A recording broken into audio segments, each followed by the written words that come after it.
Live now. Oh my god. Oh, just in time. Yeah.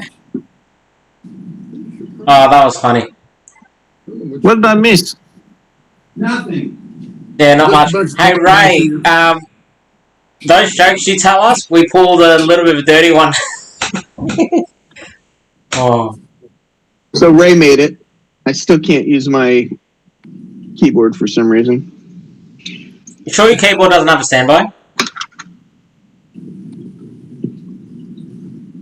So we've got Ray here, we've got Jason here. Hang on. How come I can't see it? What can't you see, Ally? Try refreshing it. Yeah, that's what I'm doing now. Yeah, it's not coming up. The last one I've got on there is Shannon is going live. Oh, hang on. Here it is. Now it's popped up. I bloody love these watchmaker's glasses.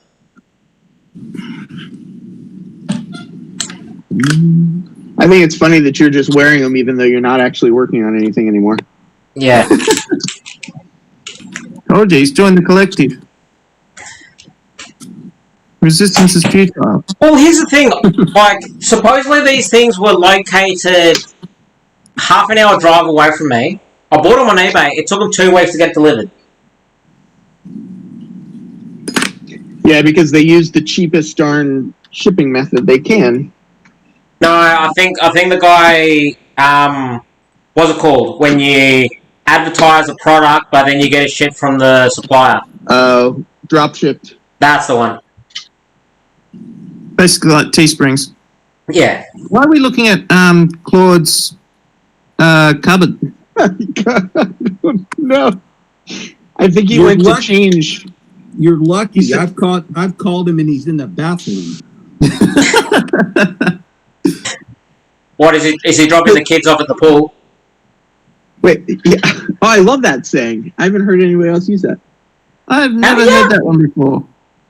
Really? That's one of my favorites. Yeah, no. Basically, I've got class. Yeah. Well, that's the thing. Like, I mean, yeah. I work with a bunch of mechanics. Except I hang out with you lot. Yeah. No. What's some other sayings? So now John Schuylkill River Valley's back. So now we have Jason, John, Ray, and myself versus the four of you. Whoa, it's sidetrack versus back on track. We should do something like that, like a sidetrack versus. That would actually be fun. Track. You know what? That would be fun. You know what? Everyone's guaranteed to have the game board Monopoly, yes? Yes. No. No, actually, I don't anymore. I don't. Don't anymore. Yeah. I got Cards Against Humanity. Oh, I got that too. Yes. Shannon, are you looking at chat? Oh, you have to read Ray's. Ray just sent another one for you. Oh, has he made another funny? Hang on, I got to. I write songs about old sewing machines. Oh, love it. And the funny thing is, my mum collects Singer sewing machines too. Oh, love them. That's perfect. Oh. So you got to drop that one on your mom then, Shannon. You better be writing that one down. Oh. Shit, where did I put my piece of paper? Man, I keep forgetting. We're not on my channel anymore, so I have to cut my swearing out. So wait, so you wrote down the jokes and then threw away the piece of paper? No, I didn't throw away the piece of paper. It's just not here with me.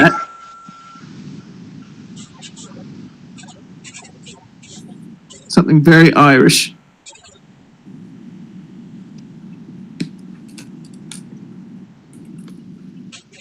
Now, what Claude, I didn't realize we were up in your attic. It's not the attic. It's just upstairs. Oh, you've got that dormer roof thing. Or what are those called? Those windows? Yeah, it's a dormer. This flip it around. I can do it better this way. This room, like that door, that's a dormer. This was supposed to be the game room, and we changed and had the theater room made our game room because it's more square, and this is kind of an odd shape. And we were using it for inside storage, which we have lots of storage over here, but inside stuff, so it's stayed in the temperature controlled area. And then when I decided to do the train, I decided to do it here instead of trying to put it in my shop. Oh, so you're building this as a module that you're then going to drop into your layout later? No. This is the whole sheet match. You talking about this down here? I'm talking about the whole mountain. Is your model railroad up in this room, or is your model railroad? Yeah. Okay. If you come in the door. Oh, you come in the door. Right here will be the narrow gauge yard. Gotcha. With the standard gauge. So I've got the dual gauge trackage there, and of course it's covered up with everything else right now. Then I've got the drop down gate, which everything's in the way, of course. Got the drop down gate here, so it'll go across, and then the standard gauge comes back over here. It goes in the reversing loop on the bottom of the mountain, comes back out, goes back around the other side, goes in the back side of the mountain, and comes on this reversing loop across this bridge right here, and goes back. And that's the standard gauge. And then the narrow gauge, it's going to come over here a little bit because I'm going to have a cattle yard, stock yard, and stuff right in here. And there'll be both gauges in there. And then the narrow gauge will mainly go from this yard around over the bridge that I did and start to climb up through the mountain. And then when it gets to the top of the mountain, it comes out here at the summit. It'll go both ways. It'll go that way and go all the way around, and there'll be a second level over here. Be a town. Oh, nice. It'll also come this way and be a second level right here. So that's the general gist of the layout. I didn't realize. So the mountain is basically your first. The first part of the scenery that you're doing is the mountain. Yeah, it's where the helix is. It's I didn't build it as a helix, but that's what it is. Right. It incorporates both the reversing loops. Here's the one here, and then the other one's on the other side, and they're just stacked on top of each other. And then the narrow gauge comes in above that, off of the trestle, off of this trestle here. That is a cool trestle. Comes in there and winds up to the summit, and then comes out both sides on that. Saying here's where the standard goes in on this side for the reverse. Oh, nice. Let's see, I could give you some light there. There you go, a little easier to see. Anyway, that's Claude. Speaking of lift out gates, you got to check out. Did you see John Schuylkill River Valley's? Yes, I did. Gate? Yeah, He should patent that. That was pretty. Yeah. And and it's it's such a simple thing. What he did really neat on it was making a locking mechanism for it, so that when he raises it up, it stays in place until he wants to pull it down. But those drawer glides, you can buy those at Home Depot or Lowe's. Any place like that will have those drawer glides. That was brilliant. Yeah, it's a really good idea. It's a wonder it's not been done before. I mean, I've seen those drawer glides used because they're real heavy duty. I've seen them used for like pulling out your electronics and stuff like that. Yeah, but I've never seen them used for a gate like that. Well, and I think too the 3D printed, stops and that sort of stuff that he made really make it a usable thing. One person in his comment section actually talked about somebody that's in a wheelchair, like how that would be a great access system for them. Oh, sure, yeah. And but he had the reason he had to do it that way is because he had that bridge on it. Right. You get a high structure on there. You can't do a fold up like I did because then it's going to be beaten on the layout when you fold it up. You can't drop it down for the same reason. And mine, I'm not going to have any real tall structures on mine, so I didn't have to worry about that problem. But yeah, if you had a bridge or any kind of tall structure on your lift out, you'd either have to pull it all the way out where you could set it over in a different spot, or you have to do what he did. Yep. Hey, So, Bill's yeah, on. really good idea. Hello, Bill. Hey, Bill. Who? New Fenris. Oh, hi, Bill. Hey, Bill. Yeah. For so long, I thought it was New Ferris. I think So did I. everybody did. Well, I think everybody. well, that's the thing. Like, I always said New Ferris as well, and the thing is, when you're looking at the screen from afar, you're not like up close. The N does get mistaken for an R quite easily, and then when you come up right close, you're like, oh, that's a letter N, not an R. Exactly. I think we all did that. Oh yeah, I think there's been a few times Will's like it's Fenris, not Ferris. Yeah, he's gotten a bit defensive about that. Yeah, Fenris, Fenris. Well, it's like my last name is spelled just like Christ. And of course, you learn to answer to pretty much anything. Yeah. Hey, you stupid. Yeah. Yeah, answer that too. Yeah. You with the head.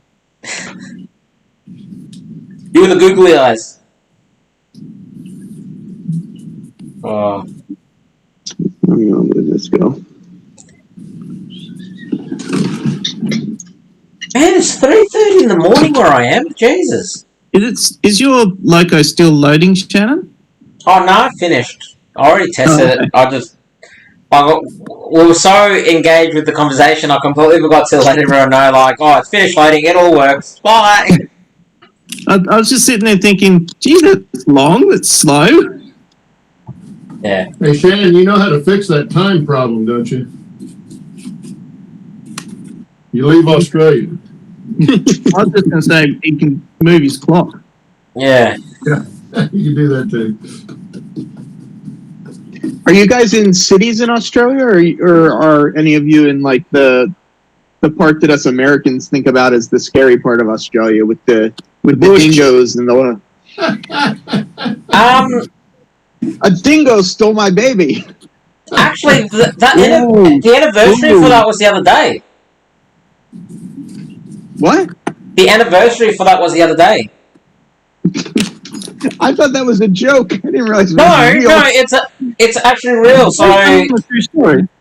yeah, it's a true story. So literally, a dingo actually did take a baby out of a tent because they were used to camp out at Uluru, and a lot of the evidence was mishandled because, like, when the court case happened, one of the main things was like when they were searching for the clothes of the baby to try and figure out what happened to the baby. They found the clothes at a dingo den, but what happened was one of the officers was a rookie or something, so he's actually grabbed it all out and whatnot, and then one of the superiors were like, oh no, you shouldn't have done that, we've got to take photos of it. So what he's done is he laid all the clothes out nice and flat, and then took the photos as evidence. Oh, jeez. So everyone was like, nah, a dingo can't lay clothes nice and flat. And Yeah, it became a big story about, oh, she made it up, and that's why it's the same story as, you know, Boy Who Cried Wolf. But it actually did happen. yeah. It sounds like one of those stories, but yeah, like you said, it was mishandled evidence that actually caused that miscommunication. Yeah, because that was the main thing. Like, a lot of people were like, how's a dog lay clothes flat on the ground nicely and neatly? So Well, you haven't met my dog yet. nah, but we're talking about dingoes. Like, dingoes is the Australian version of coyotes. They're not gentle. They're just basically food. No, they are not gentle. They look cute and friendly, but they are not.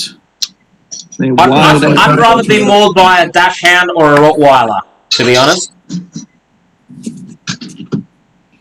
There are stories of people in the U.S. that'll find a coyote, and they'll like put in their car and bring it to the vet, and the vet's like, "This isn't a dog; it's a coyote."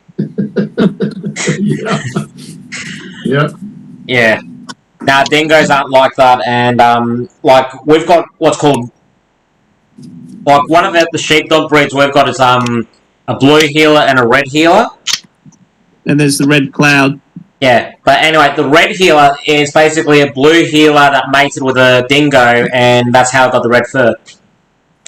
Oh, interesting. Yeah, and unfortunately with red heelers, because they do have the dingo DNA, some have known to just all of a sudden, for no reason, just go rampant and wild, because essentially they went senile, and they just went nuts.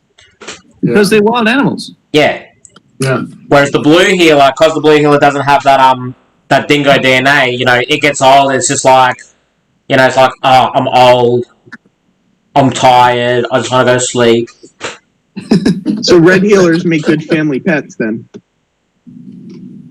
It's a touch and go, but if you have a red heeler or a blue heeler, I'm just kidding.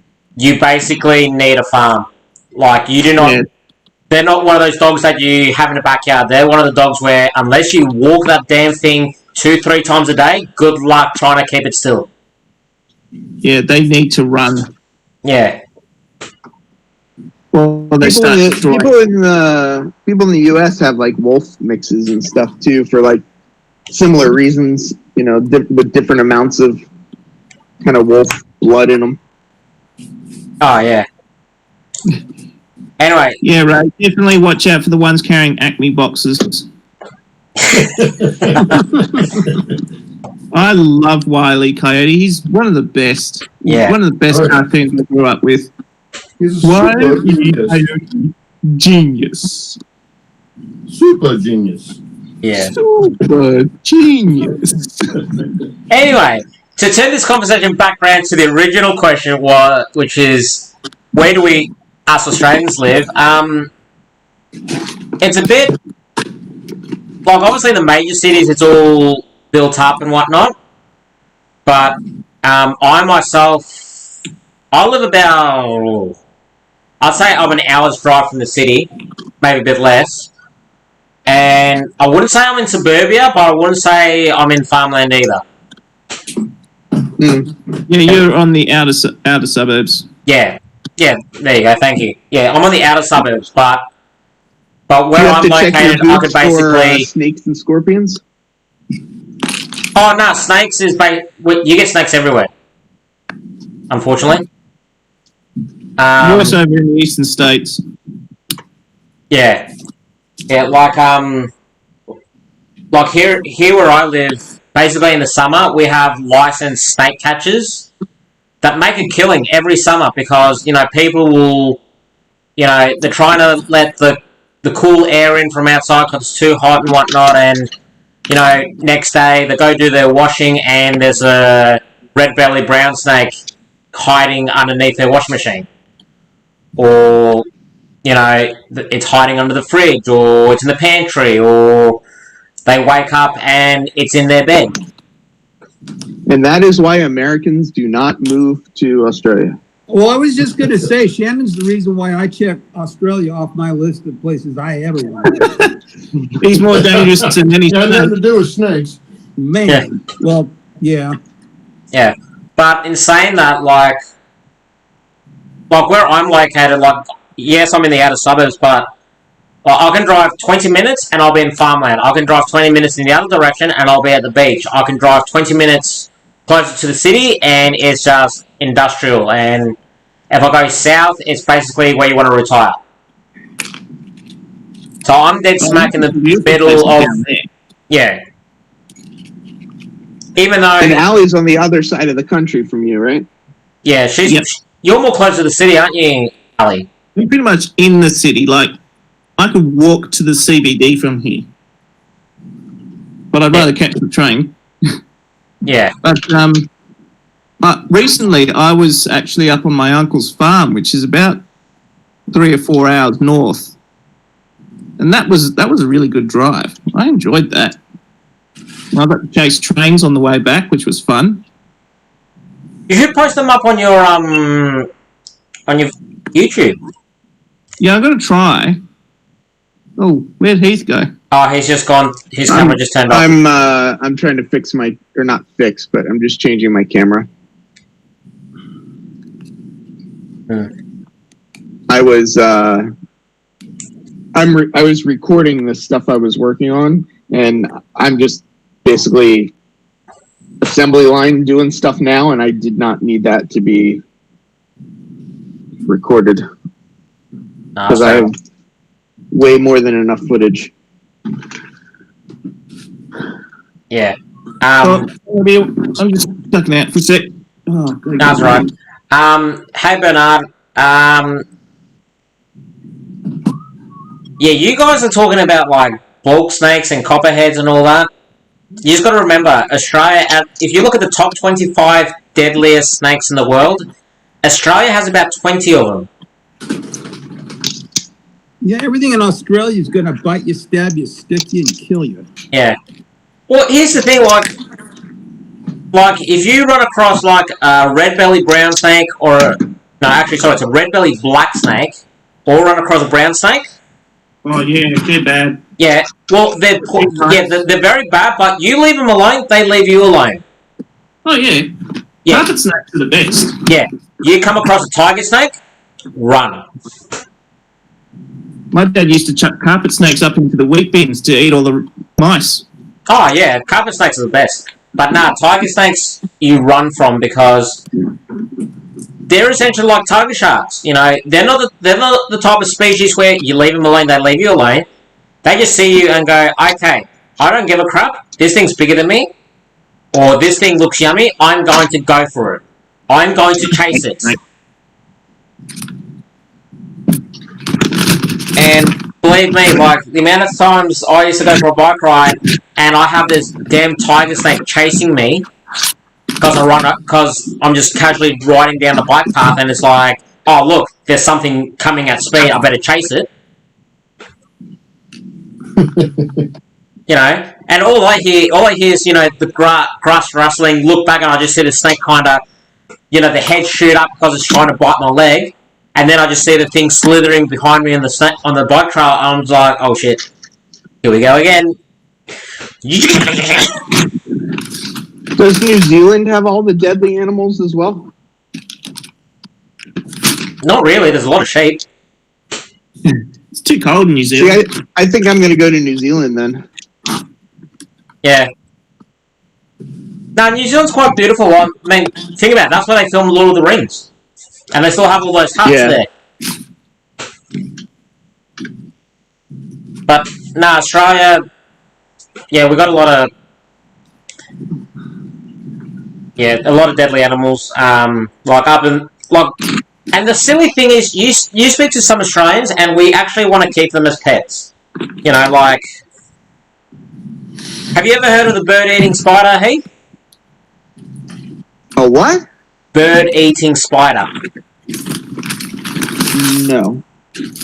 Okay, to give you an idea how big the spider is, the fangs on this spider, it's a tarantula, the fangs on it are an inch long.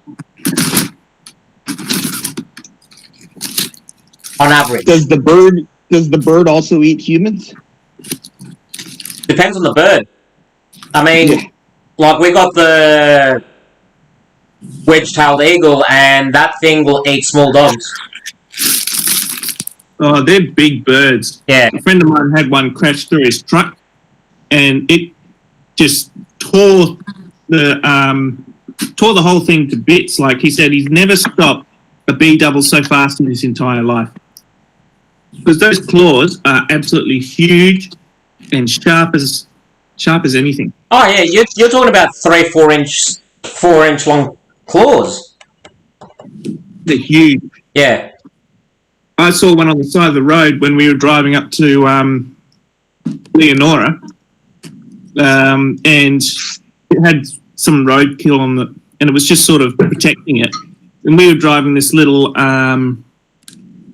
It was a Holden Barina, and bubble car for those who don't understand what a Barina is. Bubble car. This thing towered over the car. Like, it was huge.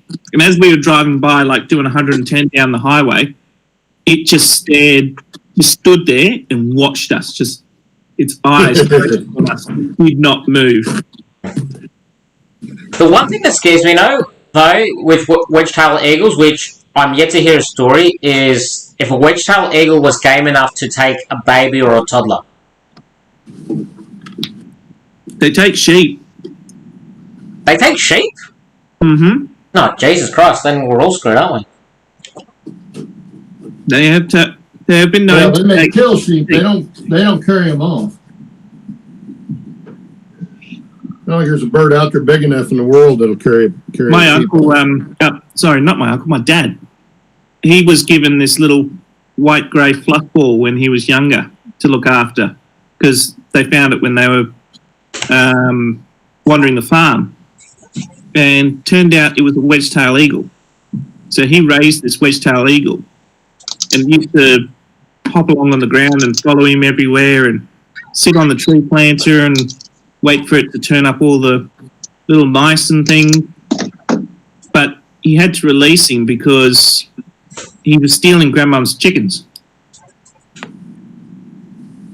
Well, what do you expect? The bird, like, you don't own a big bird and not feed it peanuts. It wants to eat. It wasn't eating them; it was hunting them. Still, it's still got to eat. He was just doing it because that's instinct. Yeah. I'm just trying to think. William wants a Tasmanian devil. Yeah, if it looks like the cartoon one. He wants one. That's so funny. Yeah, well, the thing is, when you look at the cartoon, you know how in the cartoon he just eats and destroys everything in his path? Yeah. Pretty much the same thing. Yeah, they're aggressive things. Yeah. Imagine a pit bull that's been pumped with steroids and it's coming down off the steroids, so it's in rage mode. But it's just Be constant. nice about pit bulls. Better be nice. No, I'm not saying there's anything wrong with pit bulls, but the Tasmanian devil is about the size of the pit bull, and it's, as I said, it's like someone's giving it steroids and it's coming down off the steroid high. So it's aggressive, it's nasty. It will tell you to shreds. It doesn't give a crap how big you are. It's basically got little dog syndrome and razor sharp teeth. And they're territorial. Very territorial. That's committed suicide. Jumped right off the table there. Yeah, let's see. What else is there? Trees. Yeah, the trees are out to kill you. Actually, there's a couple of the species of fauna we have in Australia can't literally reproduce without bushfires. Grass trees. The grass trees. There's a couple of trees, a couple of bushes and whatnot. But literally the only way it's able to release the seeds is you have to bake the seeds at high temperatures. You guys have drop bears too. Hmm. Man, you should actually hear koalas at night. My God. They're noisy. Noisy? The first time I heard one, I thought someone was getting raped. Exactly. And now every time I hear it, I literally have to listen to it and go, okay, is that a person or is that a koala? No, that's a koala. Or that's a ring-tailed possum. Or that's a... Actually, I'm pretty sure I've got a possum living on my roof now. So, Shannon, did you move to your town on purpose? I was born here. I have not so where I was born, I have not moved anywhere further than half an hour away. That's a sad life, Shannon. That's very sad. That is sad. Hey, I live on the other side of the country. That's pathetic. hey, there's nothing wrong with that. Like, I'm happy with where I live. I'm happy with everything around me.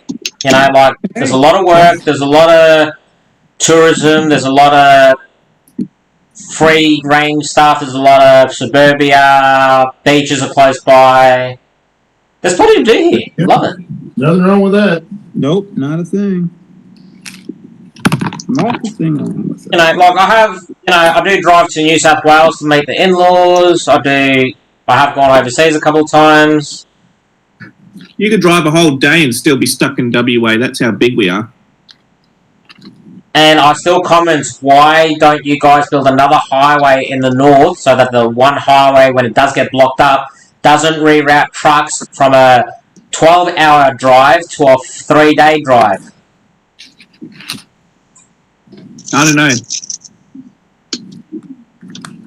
I mean, You ask my premier that. yeah. Like, to give you guys an idea, hang on, I'm going to pull up a map of the USA. Head out. See you later, Heath. Bye, Right, Heath. Time to go walk the dog. Good seeing you. Yeah, it's been fun watching you too. Take care, Heath. Thank you. Later, guys. Okay, so Bye, girl. okay, to give you guys an idea what happens when the one highway in North WA gets closed because of an accident or something, it'll be like trucks that have to drive from San Francisco to Washington, right? No, sorry, let me start that again. Imagine a truck driving from San Francisco to Washington to then cut across Idaho to get to Montana, but the one highway between Washington and Montana gets blocked up, so now they have to go from Washington all the way down to Los Angeles, cut across to Arizona, and then go north to Montana. Yeah, that wouldn't fly here. Nope. That is what it's like up in North WA. There's literally one highway that the trucks use that I'm aware of, and literally if there's a car accident or something, it gets closed down and everyone has to then go back south, cut across, and then go back north again. Oh, wow. Yeah, that would suck. Yeah. Have you seen the country up there, though? Yeah, you look left, you look right, you look straight ahead, you look up, it all looks the same. If you go out there, take half a dozen steps away from the highway, spin around with your eyes closed, and then try to look around, you'll be lost.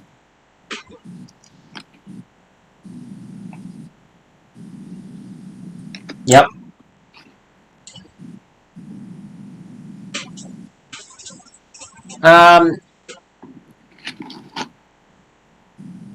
Yeah, everything in Australia's out to get you. That's why we Aussies are so tough. No, that's why we talk the way we do. Because we don't have time to think. We just say the first thing that comes to our heads. No, not over here. We're relaxed. We're the most relaxed over here in WA. That's why they didn't like me over there. I'm too relaxed. Actually, the last lightning storm I remember, I was actually told there was a lightning storm by my wife. I was just there, just chilling away, and then the wife's like, "You don't know it's lightning," and I'm like, "Oh, what? Really?" And I look out the window, and then, bang! There's a flash, and I'm like, "Ooh, pretty."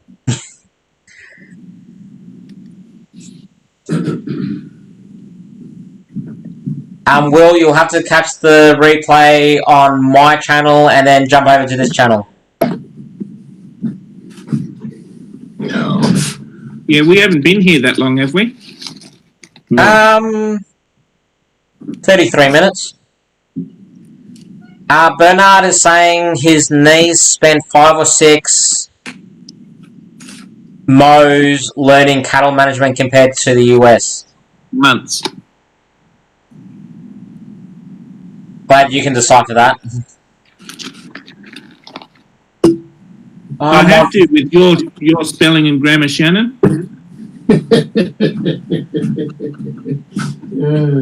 And I still haven't even fixed it yet. Jesus Christ. Damn it. Fired. Shots fired. Oh, you missed that when Gaffer was here. Oh. There was like 3 or 4 different people have already fired shots at him today. Yeah, I'm just... He's an easy target. Yeah. Easier than me. Yeah. Mostly at his beard too. What? People had to go at your bid. Yeah.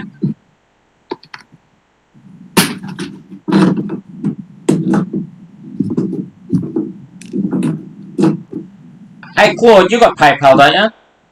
Yes, sir. Hey, Steve. Hey, I was talking to the bank today, and I do have to pay that damn fee if I'm going to send you money. So what I might do, I might send the money to Claude, and then Claude can transfer it back to you. oh, okay. Does that sound alright? Hey, whatever. As long as my wife gets her money back, she'll be happy. Yeah. Yeah, we'll put it this way. Like, I love how it's her money. yeah, would you be happy spending $25, $30 just to send me money every time? Heck no. Heck no. That's crazy. At least with PayPal, I pay a couple of dollars instead of the Hey, bloody whatever 30, 40 bucks. Whatever works. Yeah. Alright. I'll have to grab your PayPal then, Claude, at some point, and then you can just send all the money to Steve. Okay. Yep. And that was the other thing Steve was going to ask, which I didn't get a chance, and now remember. So, that $91, was that because of the weight of the package, or just the size of it? I think it's because of the weight. Okay. I don't know. Honestly, I don't know. Yeah. Alright. Now, I'm just trying to estimate how much money it's going to cost me overall, that's all. So I can keep it, put aside. Gotcha. Copy that. Actually, that reminds me. I haven't checked my eBay in a little bit.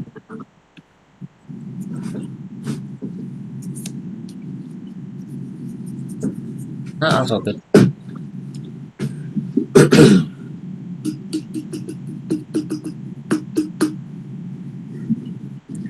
Alright, cool. Cool. So that's all fine. Now, this is the one thing that annoys me. Every time I check on updates on my emails or anything like that, I check like 3 or 4 different accounts. Oh yeah, I got 4 emails. That's why I like how it's set up on the iPhone. You can see them all listed. Yeah, well, the thing for me is basically I have to check my account, check my Gmail, check my eBay, then I have to go to the Back on Track channel, check the YouTube, check Gmail there. See you, John. Then from there, I have to go to my wife's account, check there for any messages for anything I've bought or sold overseas. I'm just going backwards and forwards everywhere.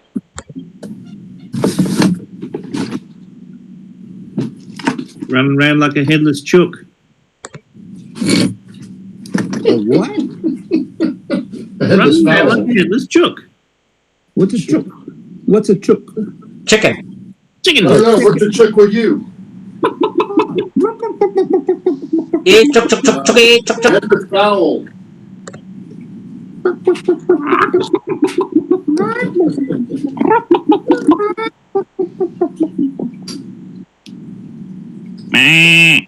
Wah.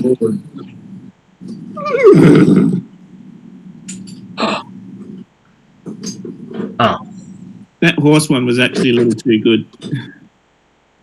Yeah, you sound a little hoarse there. I'm surrounded by horses.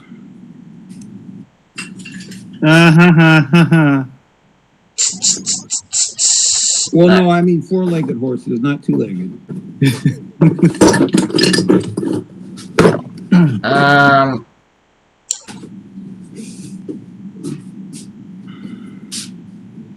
Let's see, tracking history.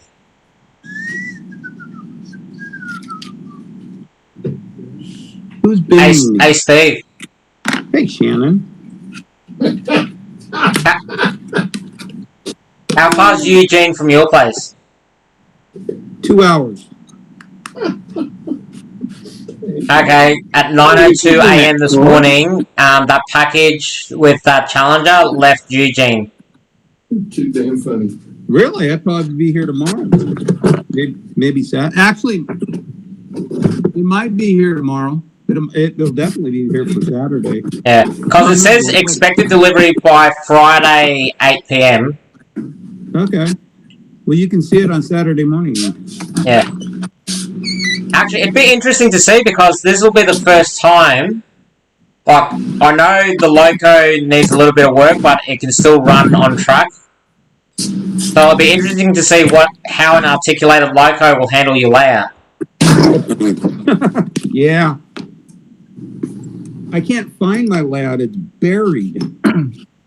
Boy, I know that feeling. Man. That's why I'm in the kitchen making switches, because I can't find my layout. Why is it buried? It's not buried in my stuff, is it? No. Okay. It's just buried. It's just buried.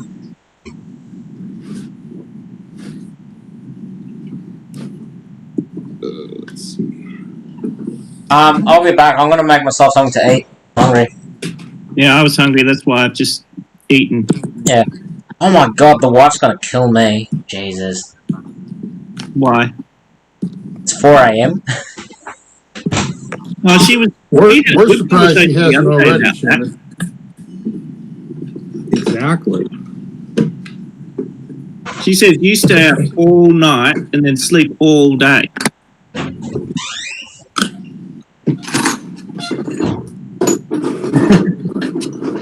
Steve, Bernard says, did you make some more RH, as in right-hand turnouts? Well, this one is a right hand. Yeah. Yeah. It will be if it works. Steve, that link I sent you to the ARC website, you notice what they call the ties? No, I didn't. They call them sleepers. Oh. Whatever. You guys and your sleepers. There was steel sleepers and wooden sleepers. Why do they call them sleepers? That doesn't make sense. No idea. Well, you should, because I don't. To me, they've always been called sleepers. Hey, Claude, did you get your nose hairs trimmed? Yes, sir. Okay.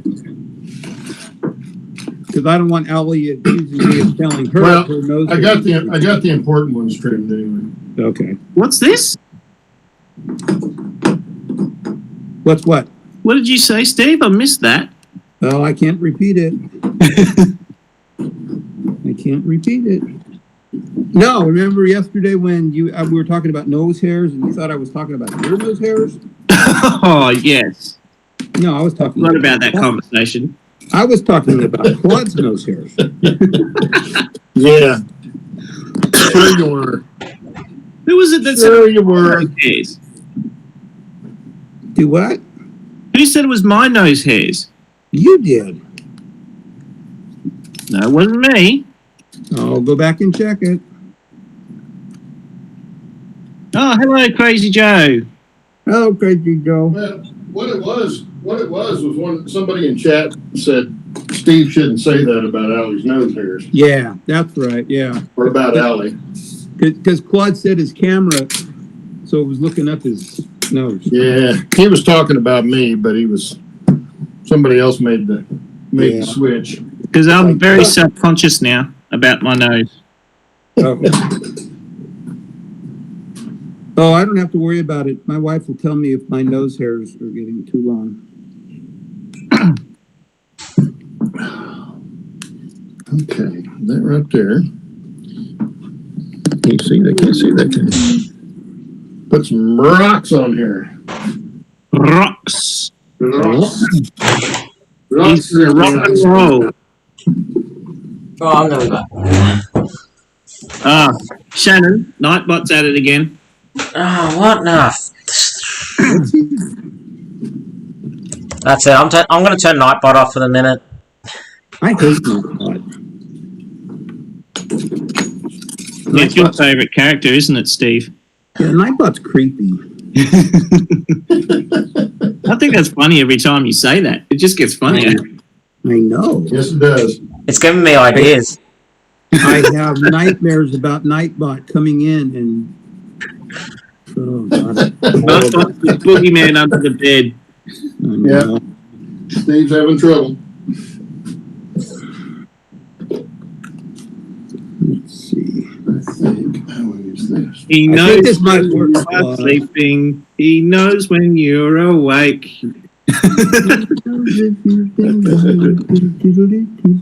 Oh, He knows Now it's when just you're Allison bad. being creepy. Be good for goodness sake. I like jingle bombs. Yeah. Jingle bells, did I that t- smells Robin laid an egg. Yeah. Actually, I was going to say, has anyone heard the dirty version of Hi Hi Hi Hi? It's off to work we go. Hello, good morning, It's Mike been a from long time since I've Tankers. heard that. Yeah. Hi ho, hi ho, it's up you go.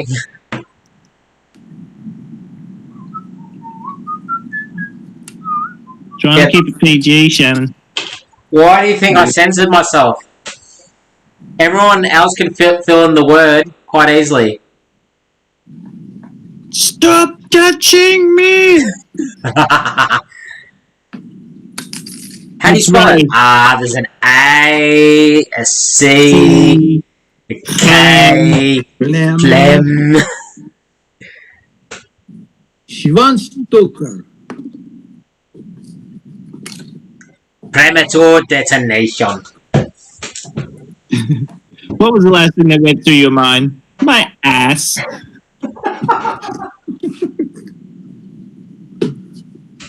Oh my God. That's not a... You drive a Prius? That's not a car, that's a lunchbox.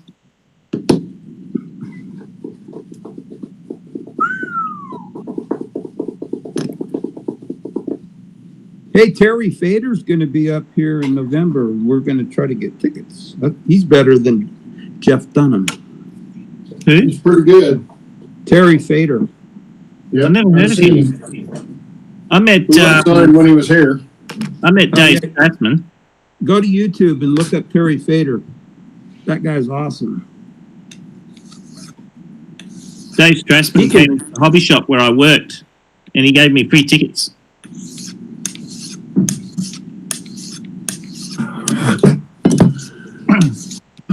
It's always something, isn't it? No, here's Shannon with his toast.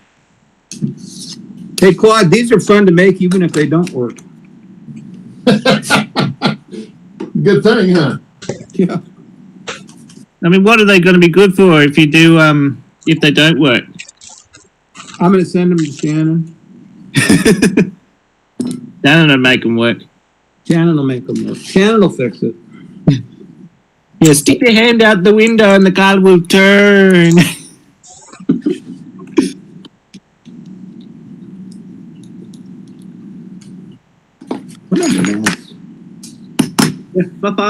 Funhand.com.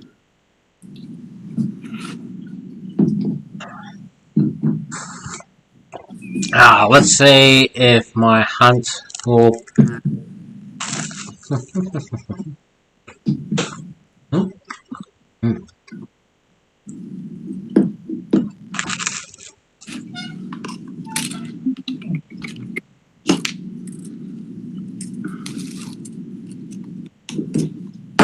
Nothing interesting there.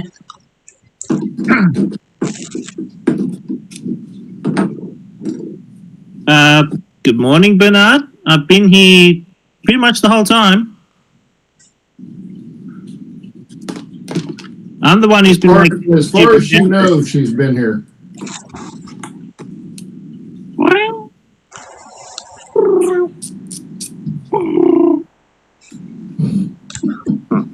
I will never get over that. I think we found Allison's limit on how long she can stay up at night without losing her mind. It's How only long is 2:05.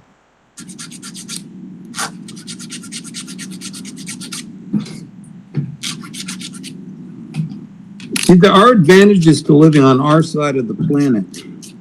Yep. There's a lot more train shows to attend. Yeah, that's true. Did anyone Let's see live in the Midwest. advert? What? What? I was saying, did anyone see Shannon's advert on the channel? What's an advert? Advertisement. Oh. No. Advert. Advert. Oh, Advert. You guys all That's talk. a relative you never talk about. he was trying to close it down, and I had to just get it in there. Just that one little... right at the very end. Stuck it in. The timing was impeccable.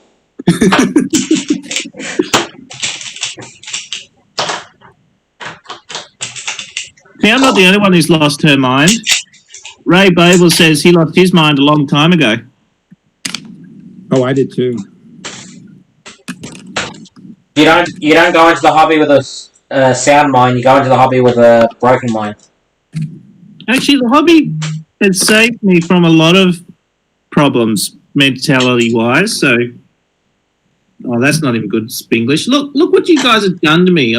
Hey, that's Shannon's fault right there.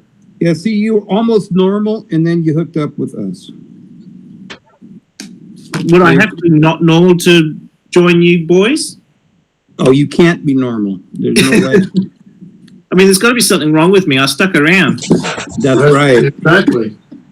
That's exactly right. Kind of what we were thinking.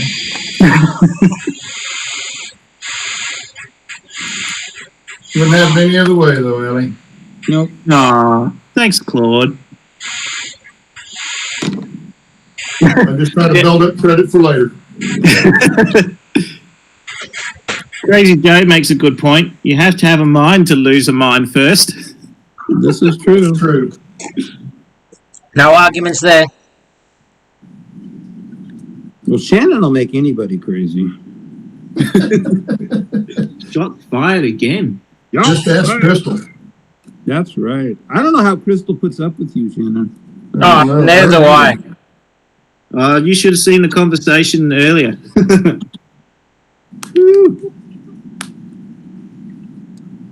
Well, when I was a bit touchy. You were more than touchy. You were aggro. You know, steam was coming out of your ears. I wouldn't say me yesterday when I dropped my cup. I can't believe you did that. I can't either, man. I can't either. It all started because we were sitting here talking, and I started the coffee and looked over, and it's running on the counter, and I got my cup right here, so I run over to get the cup underneath the coffee machine, and I drop it. Ah, Smooth, X-Lax. Wasn't that great? Yeah. I was like, good job. Smooth, man. smooth. Excellent.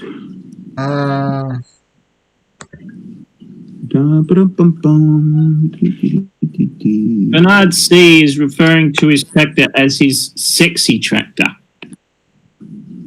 Oh. I know that song. I'm not going there. I'm not touching that one. I thought I heard it one way, and I'm not going to touch it either. I'm trying to work it out myself. Oh, Lord.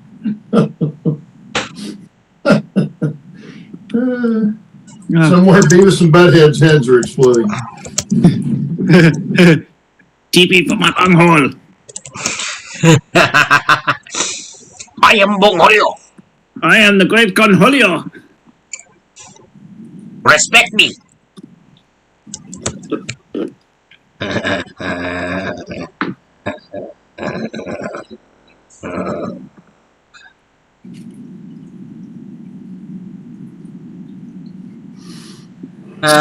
Vodka. Yeah, that's right. What? Joe says smooth like vodka.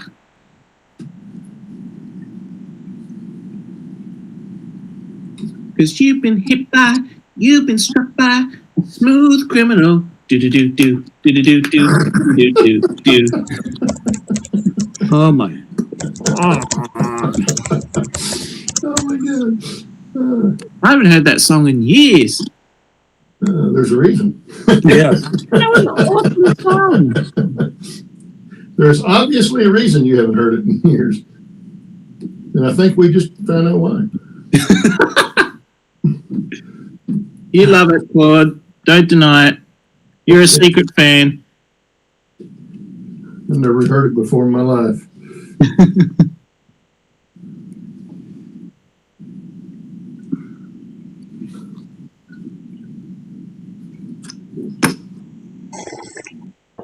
That was Michael Jackson, wasn't it?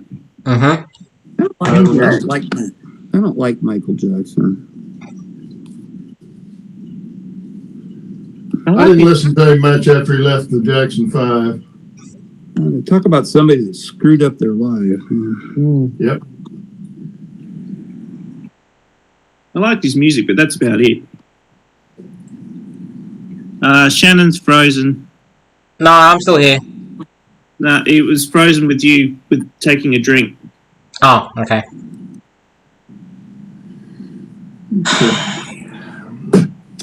Yeah, it should work for that.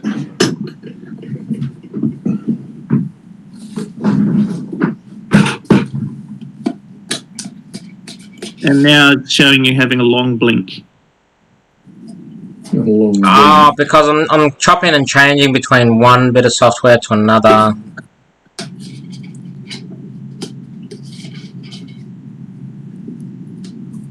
Let me exit that.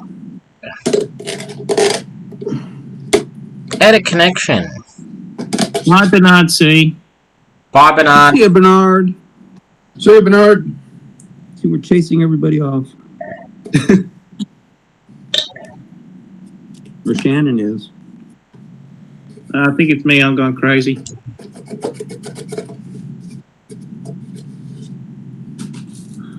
Because it's a stupid hour in the morning here.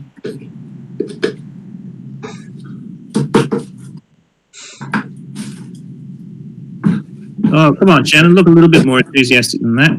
Oh, shush, you. I'm concentrating. It's frozen on your face again. And it looks really, really depressing.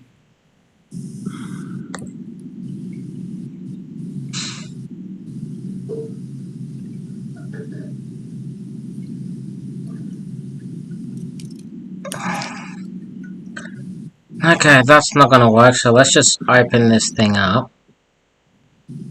Let's just say continue anyway. What are you trying to do? I just want to get into Dakota Pro for 2 seconds so I can figure out which CV is the CV for articulation.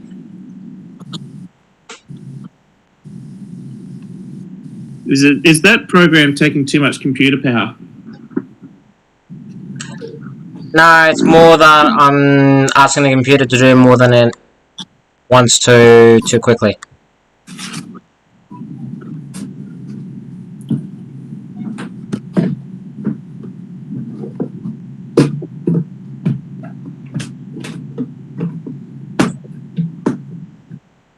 Like literally, I'm chopping and changing programs like it's no tomorrow.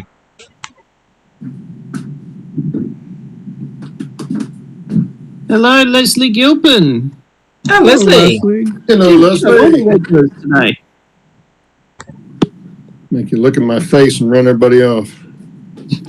He says, "Good morning, Shannon, Claude, and Steve." And Steve's turnout. Steve's turnout, yeah. Steve's turnout gets a mention. I didn't get a mention. Leslie, we're just waiting around to see if Steve burns himself again.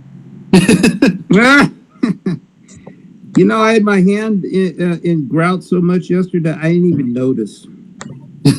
He's just got like a layer of grout on his fingers now. Protective layer. Yeah. Well, and that grout is got a lot of lime in it. And it will definitely burn your skin.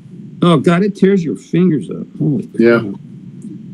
Well, did I happen to got a blurb from Steve Brown, and he goes, "Never again will I use grout to do scenery." I just started laughing. I couldn't believe he used grout to do scenery. It's because he wanted the sandy texture. Yeah, well, he couldn't put any ground cover on it. It wouldn't take any water or glue. And you know why? Grout's a cement product. Okay, it's got a lot of limestone and stuff like that in it. And then if you use the one pre-mixed that has the latex additive in it, that's like putting house paint on there. You put house paint on there, it's not going to take water or glue either. I just started laughing as soon as he posted that. I thought that was pretty funny. That is funny. I got to laugh. Steve, Ray Babel says you're building a left-hand turnout. Oh God, I hope not. Well, if I turn it upside down, it's right. If it's the right one, if you turn it the other way? Yeah, see, here's the left one. I turn it upside down, then it's right. So. Well, that's okay. Just run the trains upside down. That's right. Yeah. To right or left? That's right. My right or your right? Right. Your left or my left? Copy that. Here's the fun part. Now I got to start chopping this up. On 3 or after 3?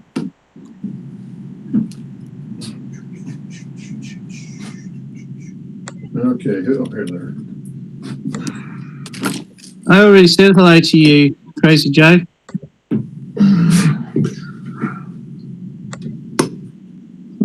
Frog. It's a good thing they marked these.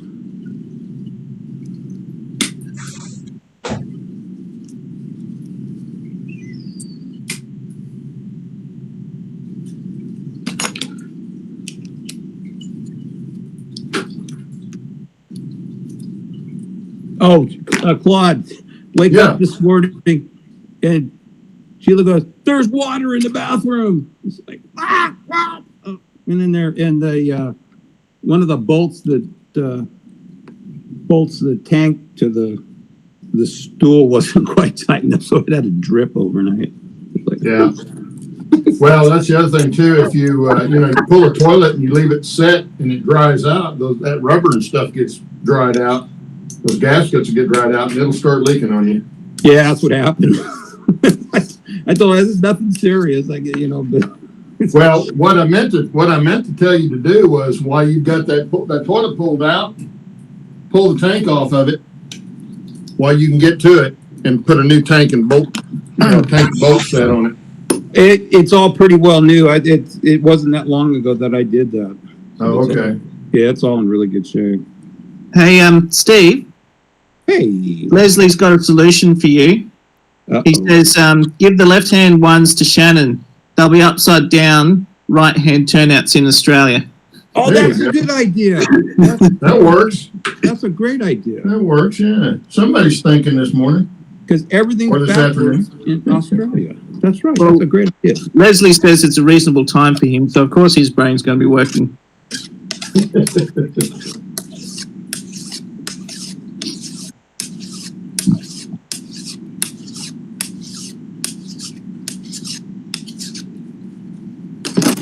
You fixing to shave? No, strapping your razor. It's strop. It's stropping. Strop it, yeah. Strapping, whatever. You strop it. Don't strap. I've got a lot of strop here. What's that? Okay.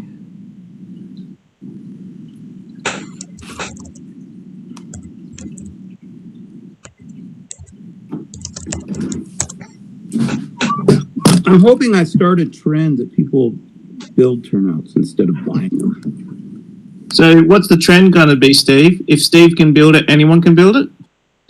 Oh, that's pretty much what it is, yeah. That was a shot. Well, I figured if Claude could do it, I could do it. There you go. Oh, there you go, Claude. Yeah. I wouldn't take that one sitting down. That's true. Yeah, I sit down. I'm too old to be standing up all the time. It's like, if Claude can do it, how hard can it be? You smashed this one out in in an hour, though.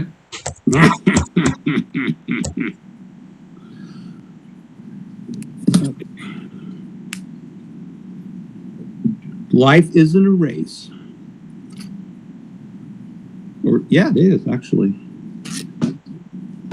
Was that one comedian said, how hard could it be to speak Chinese? I mean, how hard could it be? Chinese do it. That's a fair point.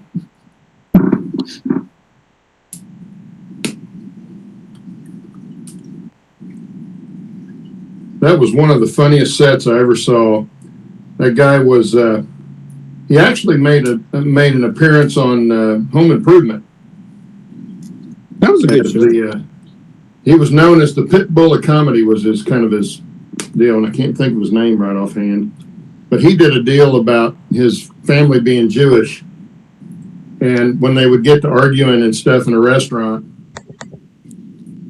they'd go to a Chinese restaurant and start arguing about stuff, arguing with the waiter, and of course the waiter didn't speak English, and and it was pretty funny.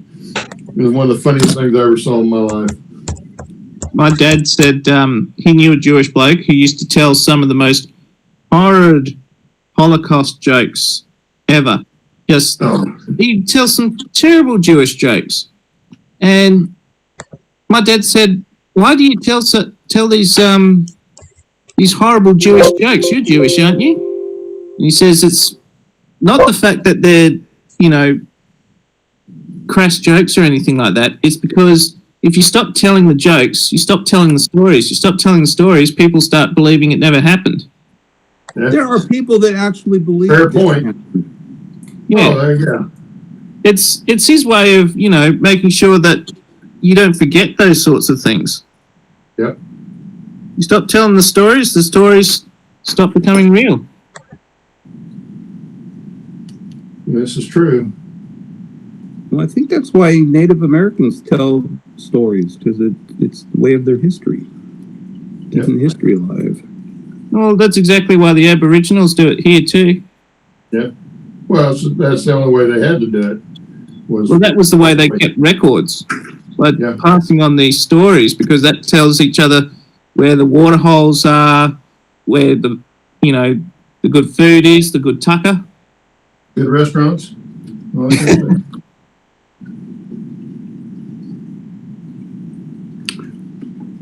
Claude, I find the frog points to be the biggest challenge in this endeavor.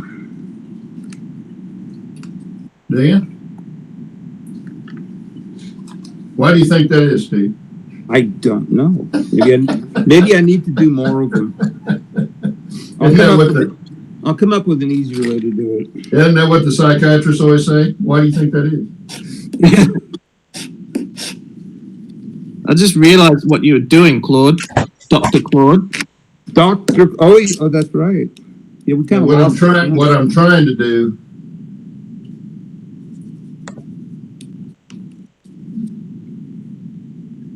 Of course, trying to hold it all up here straight. Still figure out what you're doing. That's the bad thing about doing this. I can't see what you're doing. He's doing a bridge. Oh, I want to see that. And I'm trying to figure out where I've got to put braces and. You'll need to get your iPad out, Steve. Yeah. Well, if I turn around, I got my big screen on in my living room. I could look at it on there. Oh. Leslie's asking you, Steve, are they electro frogs? No. Well, yeah, they are, because they're solid frogs. Oh, yeah. Well, this turnout, I am doing an experiment. I'm turning it into an Atlas turnout. And you had so many problems with Atlas turnouts, you're going to make more Atlas turnouts. No, I'm going to see if Steve dropped that cup on his head. I did. I can't believe that thing didn't shatter in a million pieces. It's not bad that you only got a tiny chip in it. I know, man. It hit the tile. And the first thing Sheila said was, "Did it break the tile?" Forget the cup. Care about your cup, It's man. like, no, the tile's fine. My cup shattered. It's like, have a heart. That's pretty good. I wasn't laughing. I am. That's pretty Just funny. talking about it. Oh, there, Blue. I thought you were outside. How'd you get inside? Is that a dog? The dog. That's Blue. Yeah, National Dog Day. It was yesterday. Now I did it. Oh, that didn't look good, Claude. I just knocked out the stick I had up here to kind of help hold it level. Well, that's an Fairly interesting level, thought. Crazy Joe says, can you make a mold so you can cast resin frogs? Resin frogs. So they're insulated. Oh, I suppose you probably could.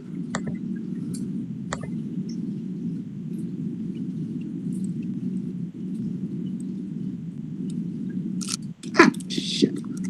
Here we go. He's burnt himself. Wordy dirge. I didn't burn myself. No, he just cussing. I'm just cussing. Wordy dirds. Wordy thirds. PG.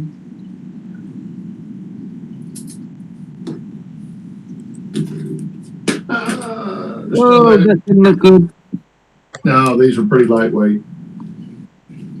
Let's see, I need to do that right there.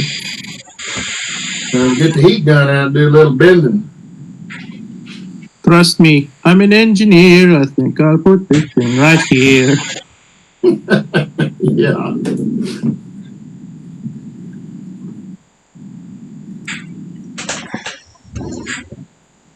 Ah, did it again. It's very technical using, what's that, a paintbrush? No, it's not even paintbrush, it's just a stick. It's a stick, stupid. It's a stick. Schwanzstucker. A booker. Luger.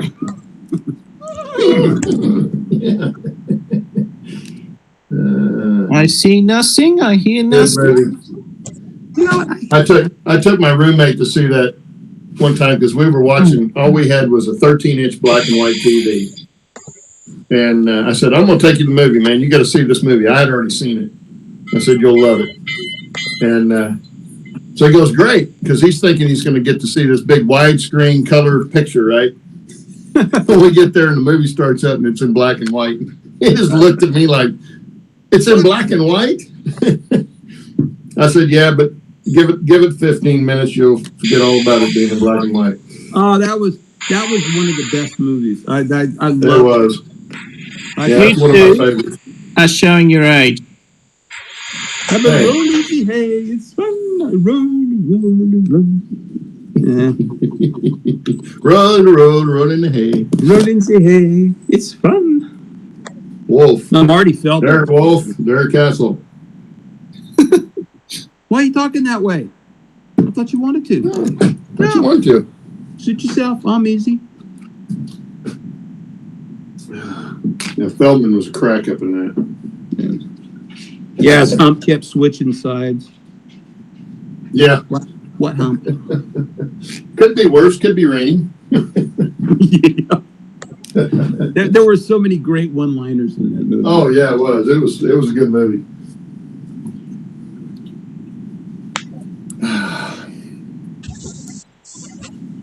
Boo, what do you want? Okay, let's see. Oh, dog wants attention. What's wrong? What? Steve wants attention. I don't want attention. Blue wants No, I'm attention. talking about the dog. Oh, the dog, yeah.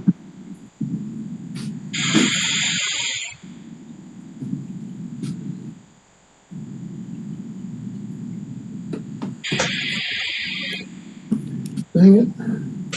Never fails. There's always something that's downstairs. I got to go all the way downstairs to get it. Yeah, I never get why you've got the workshop downstairs and this all the way upstairs? Well, when we built the house, I used to have a 16 by 20 shop in the backyard, a nice one. And that's where I built my airplanes. And then when she wanted to build this house, and let's make no mistake, she paid for it in cash.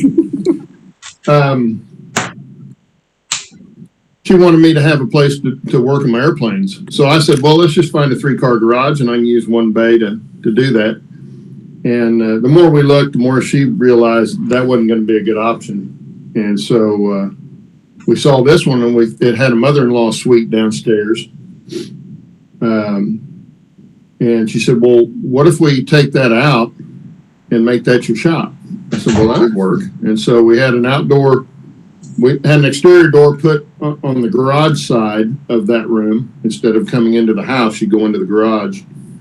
And it's completely separate from the house as far as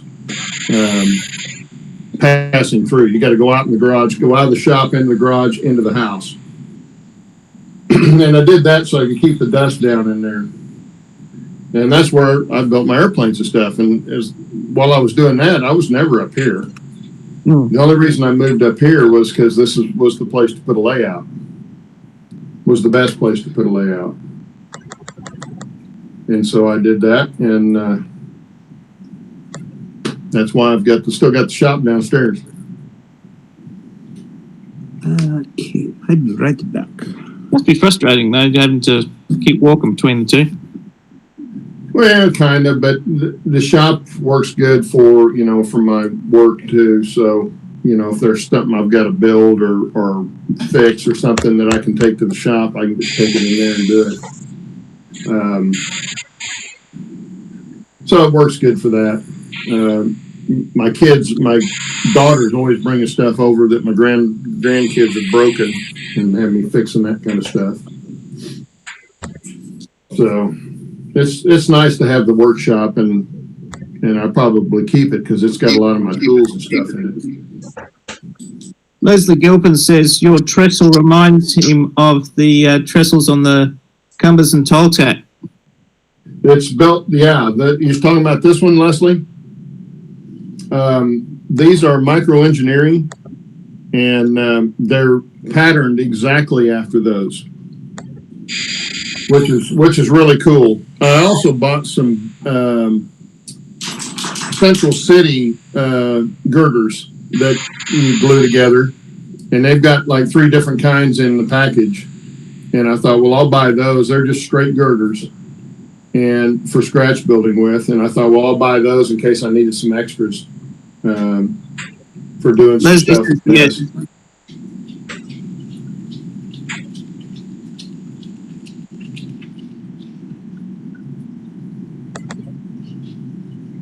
In fact, that's what I probably ought to do right there. Do it. Ray right Bobo, one of my favourite movies is Spaceballs. That's a Mel Brooks one. Loved Spaceballs. Hilarious. I don't think I ever watched that one. It's got who's the guy in Police Academy who played Motormouth? That had some brilliant one-liners in it. Who's the History of the World Part 1 was pretty good too. Yeah. What was the name of the black guy again? The one that did all those noises in? Leslie says they look great. Oh, the trestles, yeah, it makes a really nice looking trestle, but if you're going to buy one of them, you better have a glass tube needle glue applicator, because otherwise you'll make a mess of it. It's real tedious work putting it together. Once you do one of them, they go a lot faster because you realize what you need to do. But yeah, they're pretty tedious. And here I can show them what the full tower is supposed to look like. Do you have like a jig or something, Claude? No, you just follow the instruction on it. They actually give you this A-frame part like that is included, 2 sides of that. And that's the first thing you do is glue those 2 together, and then you put the sides on it. And then you put all this stuff in the middle. But to keep the glue off of it, you got to use a needle applicator, because Otherwise, you'll have blue prints, or fingerprints all over it. With being styrene and using plastic glue. So once I bought that from Micromark, and putting it together was easy. That's just normal sort of like styrene plastic, isn't it? Yep, just styrene plastic. So you can't use CA with it because it'll melt it. Melt it too much. I think I know what I'm going to do here. Maybe. Need to go downstairs. I'll be right back.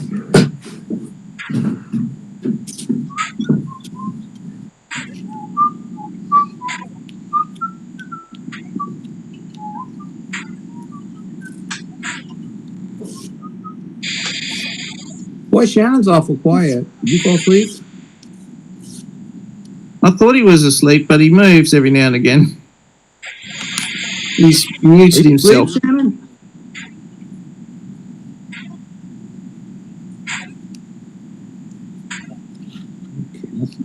Let's try this one. I think he's trying to do some programming. Uh-oh. Yeah, if Shannon's quiet, that's scary. Yeah, I'm doing some programming. It's like when toddlers go quiet. It's like, what is it doing? No, I'm just programming the chuffs in the Challenger. So instead of you know, Quiet every is suspicious. what? Actually, this angle Quiet makes is this look suspicious, like a really dirty like mustache. a toddler. You leave my toddler out of this, alright? The picture's not actually matching your voice.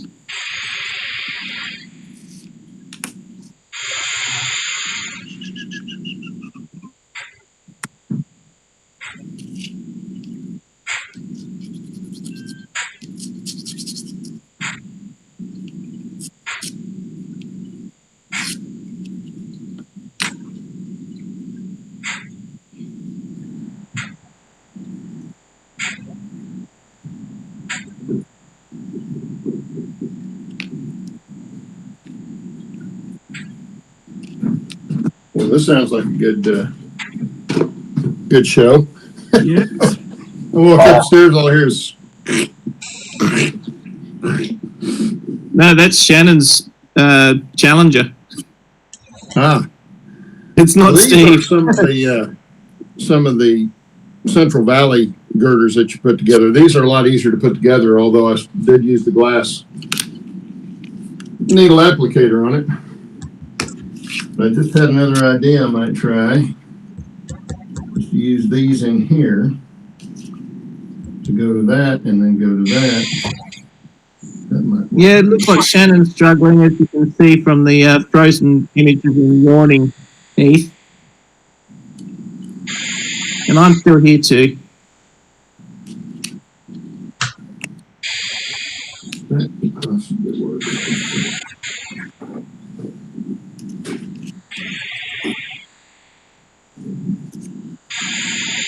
It's a great frozen shot of Shannon yawning. Or mid-yawn.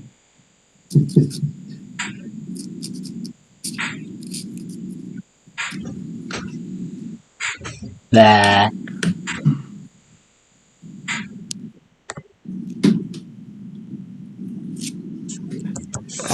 That there. So run this one like this. Let's go between.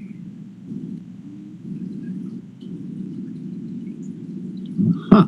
There we go.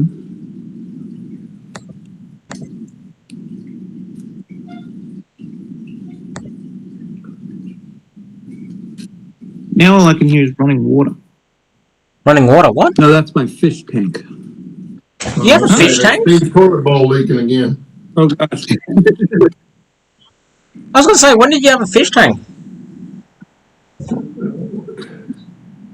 Right next to me. It's my wife's beta in a fish tank. Don't ask me, I just live here. That's an interesting one that you say, Heath, that you say you shall be back. Another famous man said that.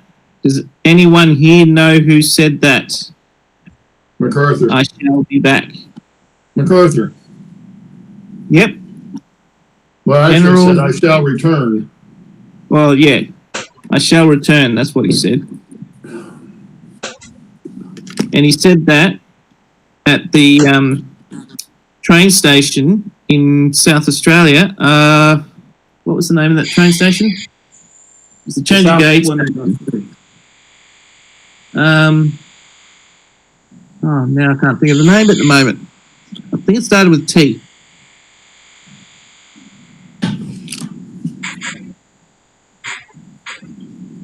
It'll come to me in a minute. Yeah, that's what we're afraid of.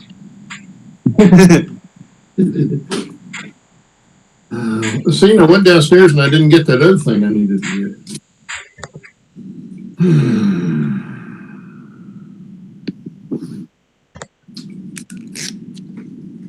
Silly boy. I did that.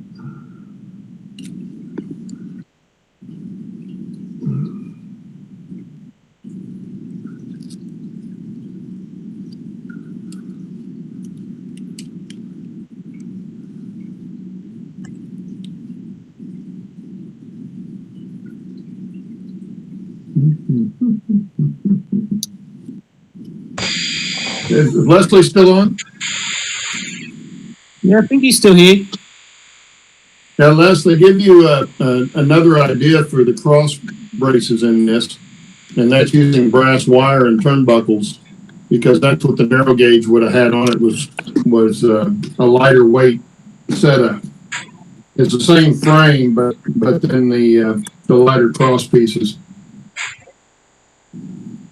And also, the narrow gauge didn't use the full tower; they just used the bents, and then tied them together wire-wise. I gotta find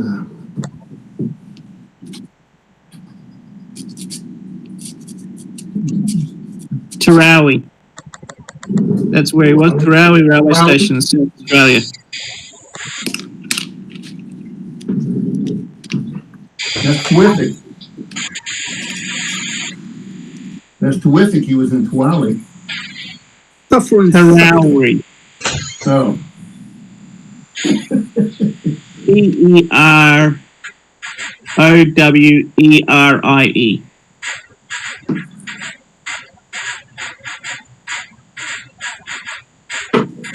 Yeah, Leslie, crazy goes right. It was, I'll be back. That was Terminator. Yep. Former governor of California. Yeah. The Governator. The governor.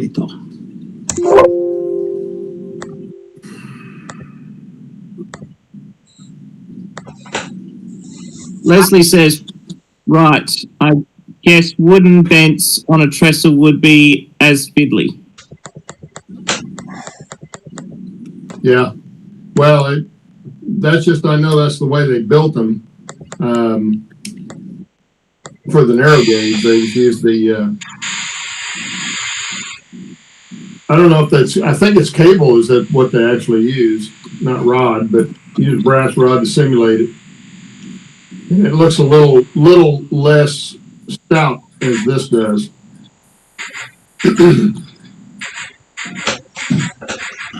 And I'm debating on the trestle that goes on the far side of the room over there if I'm going to use the steel on the narrow gauge or build another wooden one.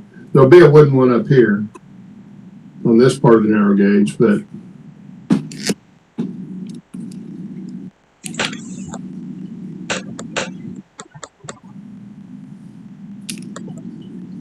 I got to get this silly thing done. Well, I'm going to go down and get that file, because that's what I need.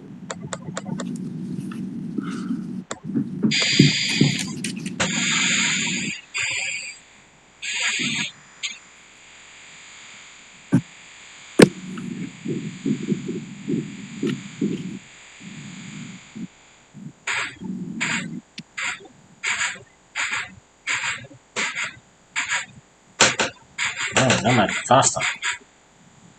I'm gonna go the other way.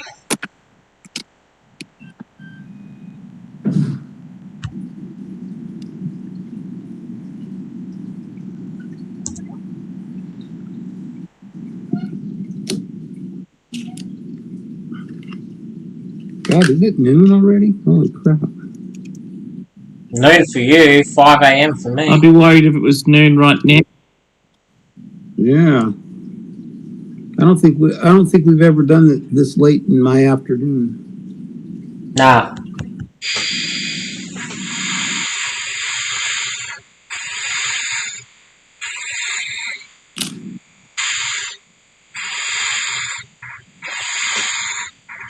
You're really having fun there, aren't you, Steve? What's that? You're really having fun there, aren't you? Well, I'm actually trying an experiment.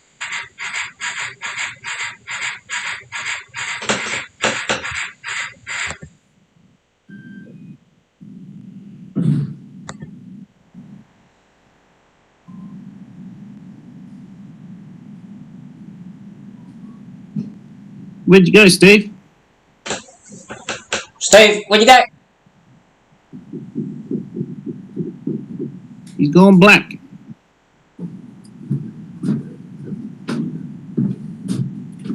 Steve, leave? Oh, Nah. no, now we can see the roof. Nah, No. Steve went to the dark side. Get my hair dryer. Claude, Leslie says, where is it? I'll admit I prefer wooden trestles. In Canada, they were still building them from wood in the 1910s. Yeah. Well, so especially some of the lumber companies. I don't know about Canada, but I know in the States, most of the wooden trestles were built, the big ones were built by the timber companies to get to the timber.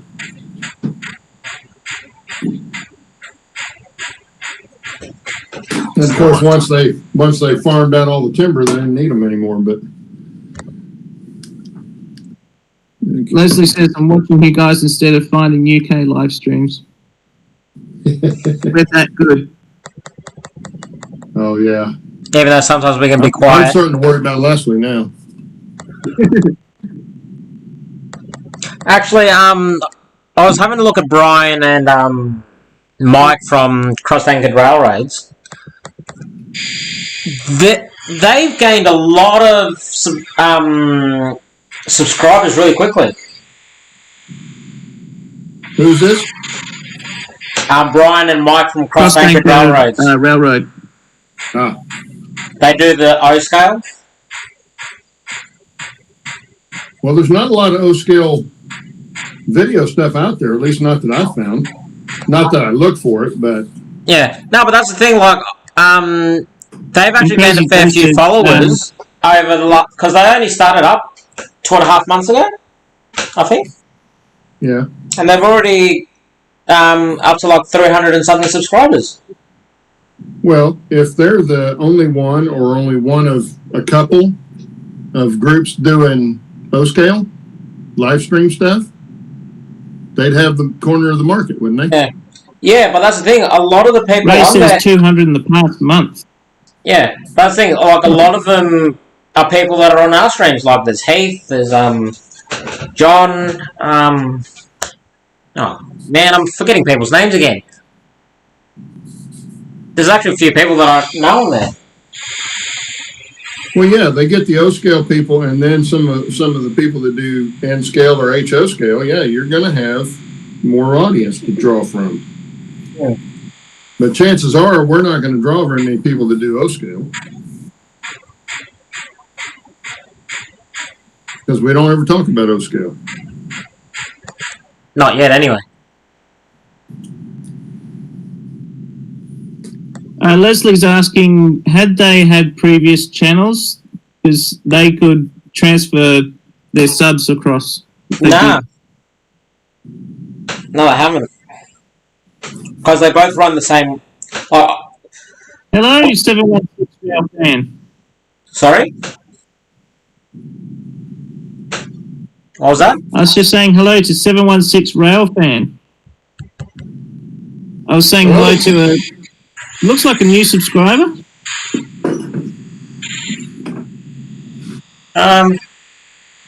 Someone say cross anchor.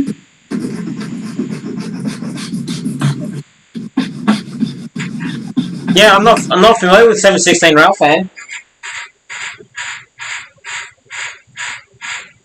Neither am I. Hello.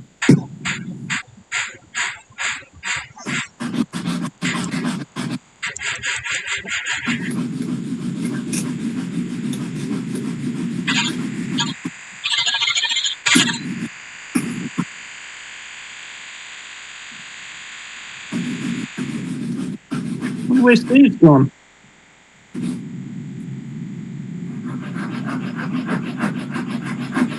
Do what? Steve's just dropped off altogether. Yeah, he probably broke his cup or burned his hand or lost his reroller. 716, your ears must have been burning. He said, I just subbed, I watched cross anchors a bit.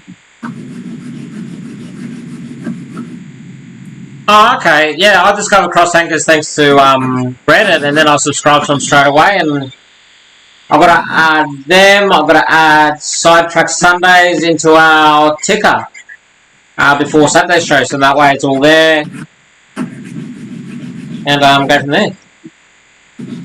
But yeah, welcome to 716. I hope you stay with us for a while. This is basically our informal show where we talk crap. Shannon talks crap. The rest of us are intelligent. Or there's a lot of that.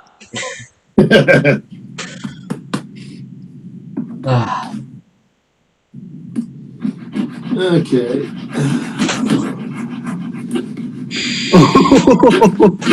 Steve probably realised he plumbed the fish tank into the toilet instead of this. Hang on, what? Do what now? He says Steve probably realised he plumbed the fish tank into the toilet instead of the cistern. Yeah. Is it sad that 716 says I discovered crossed anchors by GFW. By who? JFW. GFW. I'm trying to think who that is. I Gaffa? don't know who it is. Is that Gaffa? That's not Gaffa, is it? Nah, it's not Gaffer. JFW.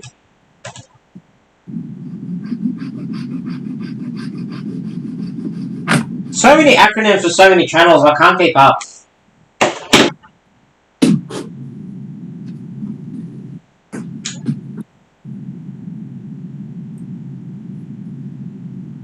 Yeah, I agree, Joe. Poor fish. That's a great shot of your butt, Claude. Say what? It's a great shot of your butt.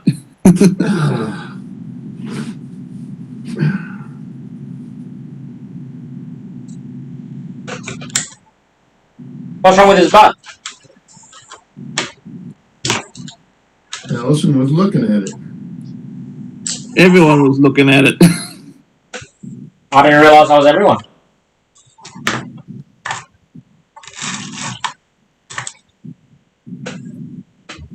No, it was on Claude's screen. So of course anyone watching the show could see it. Oh. I think I just realised what I did wrong. No. Alright, that's a tomorrow's job. What have you done wrong? Oh, I forgot to put a bloody resistor before a LED and I blew it up. Because I'm looking at it and going, why is it not it's wired up the correct way? Why is it not working? Ah, I wired it directly. I didn't wire a resistor. Ugh.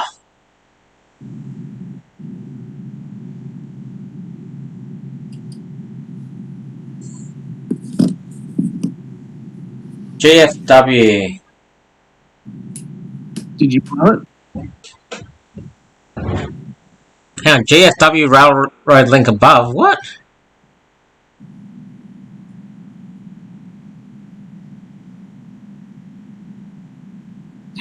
Crazy Joe says, at least you got pants on. I'm still confused who GFW is. Yeah. Yeah, who is GFW Railroad? I'm not sure what you're referring to, Ray. It'll be one of these things, as soon as he says it, we'll be like, ah.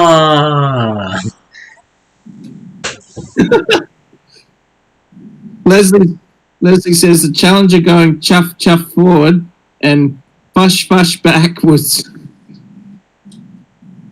GFW is another O-scale railroader.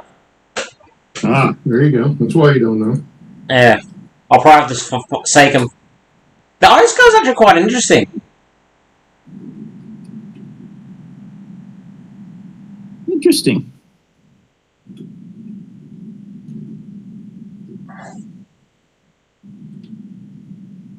I don't think the link popped up, Ray, because of...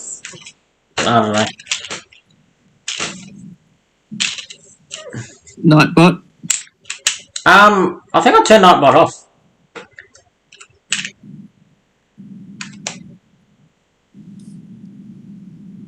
How do I look? Yeah, because I didn't see the link pop up either.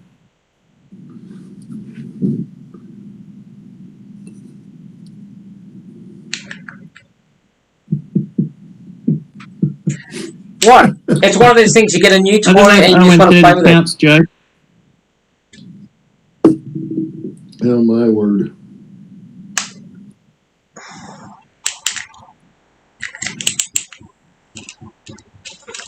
These were the best $20 I ever spent.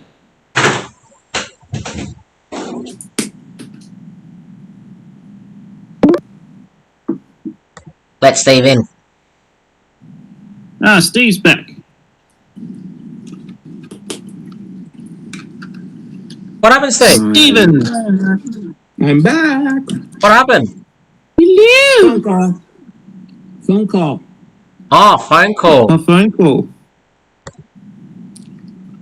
Nothing big. I just call I was waiting for.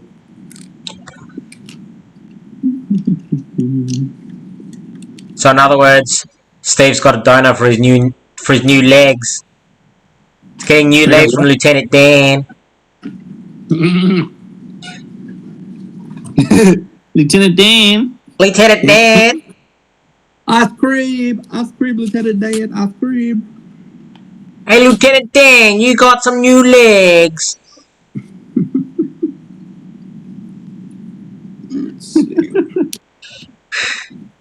That's another great movie. Yeah.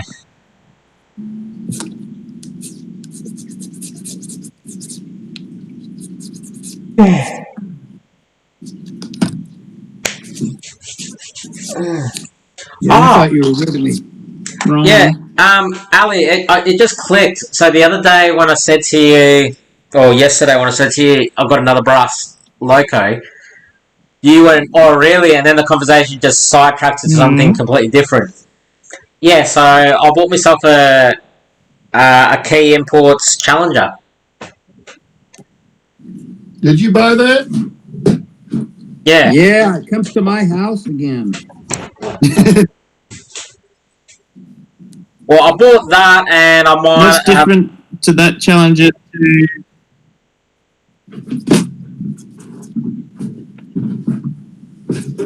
Hang on, say that again, Ali.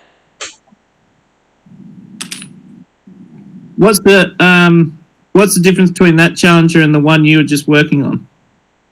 This is Athen, made out of plastic. Key Imports make brass.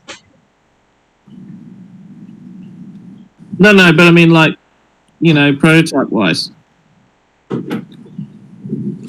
As in, like what? Well, it's a freight scheme with the smoke deflectors.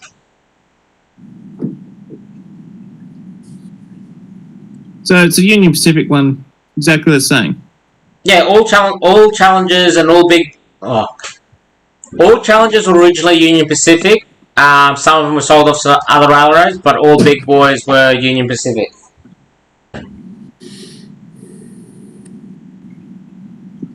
Yeah, I noticed that there were different types of Challengers. Yeah. The Challenger and the Big Boy were exactly the same except for the wheel arrangement. Parts were interchangeable. And length. And the length. But I mean, mechanically, they were basically the same locomotive. Oh yeah, well that's why they designed the Big Boy, because they built the Challenger and they're like, oh wow, look at this thing, it's actually got a lot of power. We need more. More power. More wheels. Yeah. Nah, so it's a Union Pacific. First you get the money, then you get the... Yeah, but yeah, so I bought myself a brass Challenger that needs some repair, which is actually isn't that hard for me to repair, so that's the easy bit. The other thing as well is from the same guy, I may or may not have bought 32 pieces of rolling stock. You may or may not, you don't know. He doesn't have a clue. Hello, Crossed Anchors Railroads. Hola. Hang on, wait. Brian and Mike are here? Oh, hey! Just as Crossed Anchors Railroads. I'm not sure. Oh, no, because... all the names. Actually, whether it's Brian or Mike, can you explain to me, like... In my head, I have a weird feeling you're brothers, but now for some reason I think you're not or something. I don't know. Can you explain to me the whole thing? Because I want to make sure I don't, get it all mixed up. Yeah, get it right, Shannon. Oh, shush. That's why I'm asking now. I had the same thoughts, Leslie.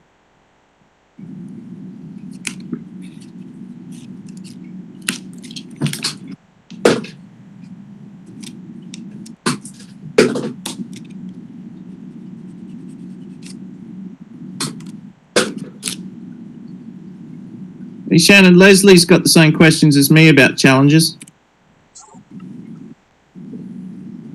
I'm pretty sure the challenges were all designed for Union Pacific, and then they sold them out.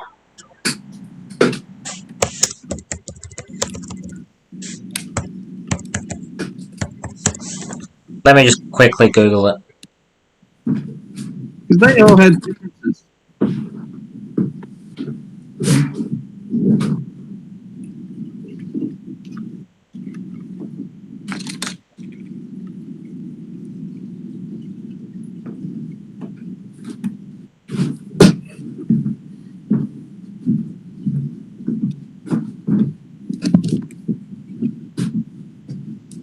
Oh, here we go. 42, 40, 38. Okay, so Union Pacific ordered the first of them in 1936. And then 37. And Northern Pacific Railway ordered the Z6s in 36, which is the same wheel arrangement. But I think they ran different tenders and they ran a different braking system. So I was wrong. So yeah, so Alco sold challenges to a lot of companies, but Union Pacific had pretty much the originals, and Northern Pacific had the Z series, which is where they kind of asked for them to be a little bit modified.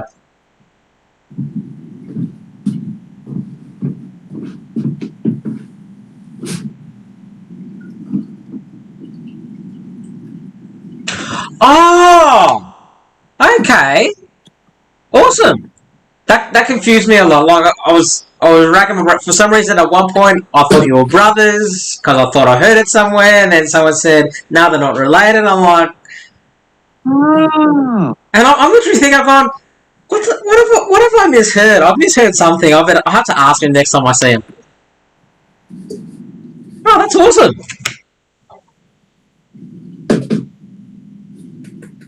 That is awesome. There you go. Yeah. I was getting so How confused. awesome would it be to find a partner interested in raffles? Yeah. Yeah, because I'm pretty sure they're both like right into their O scale, like both of them. I think Brian owns most of them, but I think, or it might be, maybe it's a similar situation to me and my wife with in regards to like she's learning, but she's not into them, but she's learning about it because it's my passion. That's wicked. Now let's go back to arguing about challenges.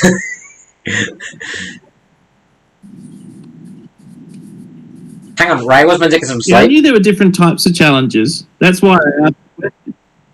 Yeah. Yeah, well, as far as I know, you have the standard Challenger design, and then you had the Z Series Challengers, which were owned by the Northern Pacific Railway, which were essentially with the same chassis and all that, but I'm pretty sure they had a different tender, and they look different at the front. I'm looking it up again. Z-8. But they are definitely called challenges. Yeah. No, they still ran the centipede tender. I'm just gonna say I'm too tired. I'm firing on very. Actually, what time did I wake up?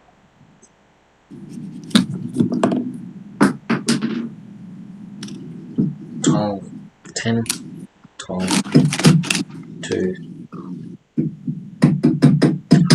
I'm currently sitting at 17 to 18 hours. Longest I was up was about 47 hours. Yeah, I don't deal with lack of sleep unless I'm moving. If I'm sitting down, I'm...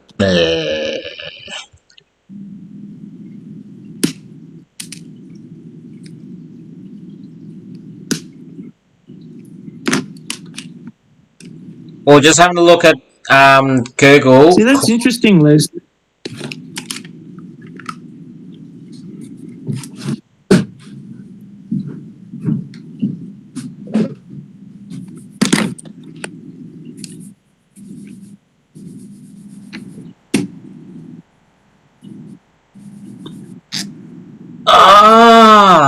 That makes even more sense.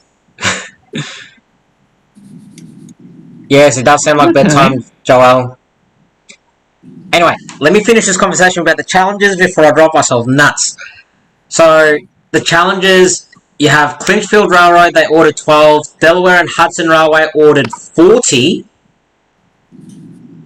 Denver and Rio Grande Western ordered 21. Great Northern Railway bought 2 second-hand. Northern Pacific Railway bought 47. Spokane, Portland, and Seattle Railway bought 8. Union Pacific bought 105. Western Maryland Railway bought 12. And Western Pacific bought 7. That's a lot because the WP wasn't a very big railroad, too.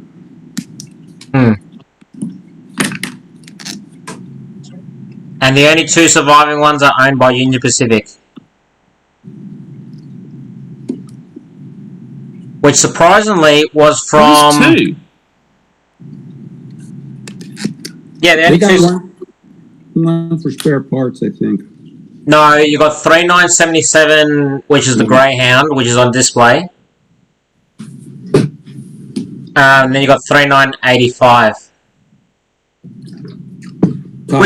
Which I'm looking at it, ironically, they were from the fourth set of locomotives ordered. They were ordered in 1943, and then in 1944, they ordered another 30, 40... Hang on, I'm counting. Another 20 in 1944.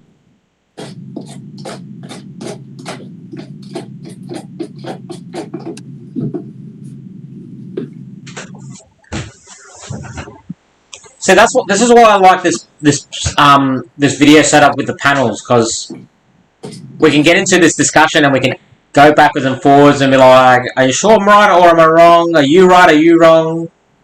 Are we both wrong? Are we both right? And we all learn. Yes. And have fun. Oh, learning is fun. Oh, it I was is. a trainer and assessor. Say what? What was that? I said that's why I became a trainer and assessor. Yeah, and for some reason you keep assessing me.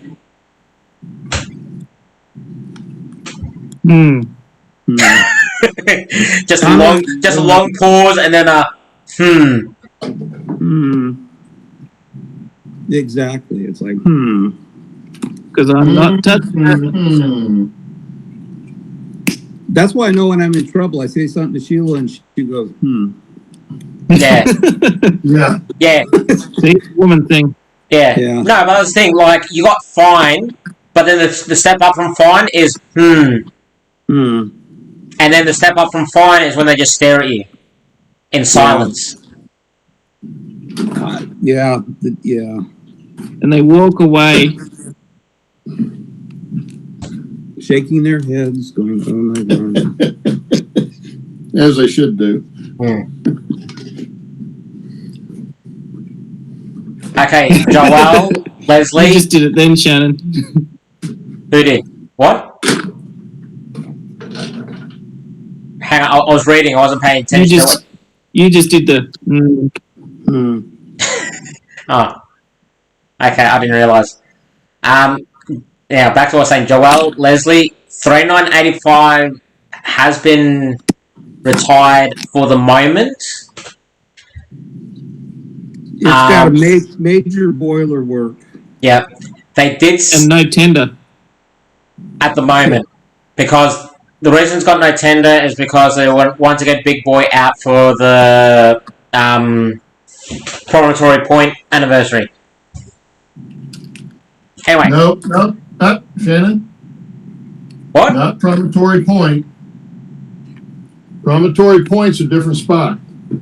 No, but that's why they took the tender off 3985 and put it on 4014. Yeah, for the anniversary. Yeah. But it wasn't at Promontory Point. It was at Promontory Summit. Big distinction. If you look on a map and see Promontory Point, it's trying to remember what Dale said it was. Because he lives there. It was about 10 miles, I want to say, something like that, south of the summit. And the summit is where they drove the spike. Yeah, well, you got to remember... Yeah, well, you got to remember, Claude, I'm geographically retarded. Is that what that is? Yes. Okay. So when I talk about places, it's very loosely described. Well, I know everybody knows what you meant, but I would just want to make the distinction that is two different places. Yeah. At least you got the state right. Anyway, back to what I was saying. So before the whole tender thing. Anyway. Yeah. What was I saying? So 3985, even though Union Pacific Steam Program has said that they have no plans to rebuild 3985, they haven't exactly said that they will never rebuild it. The main reason for them to actually overhaul 3985 is literally the cost. They have said the work they need to put into 3985 is pretty much the same amount of work that they put into 4014, and at the moment they don't have the funds to pretty much do the same thing. I think it took them a long time to get the funds for the big boy. I think they were working on Big Boy for like, what, 3-4 years? At least. Yeah. And that was after what? I don't know how long they've been raising funds for it. It'd be at least 10-15 years, wouldn't it? I would think. Yeah. Because I can't even imagine what the total cost of refurbishing that engine was. Oh, it was in the... hang on. It's got to be in the millions, right? I thought it was in the billions. Hang on. How much did it cost to rebuild Big Boy 4014?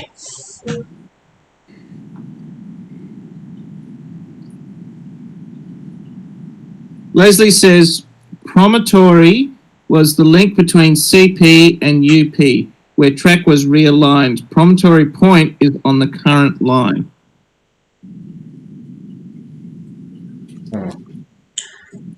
Okay.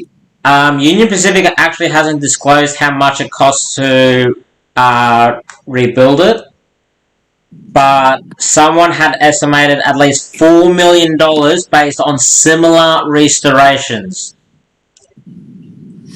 The result will be one of just 6 to 8 steam engines still operational on mainline USA railroad tracks.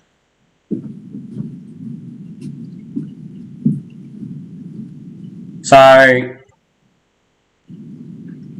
yeah, so $4 million US.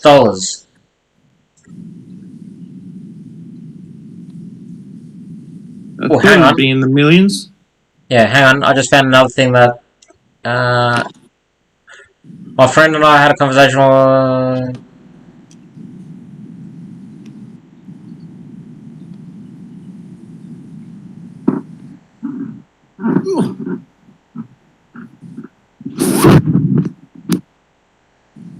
Why is my phone? This will not charge.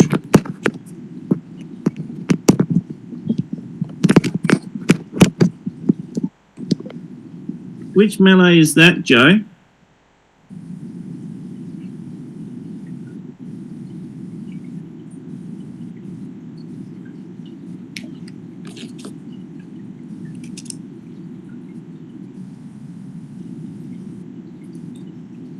Most of that time was probably planning, Leslie.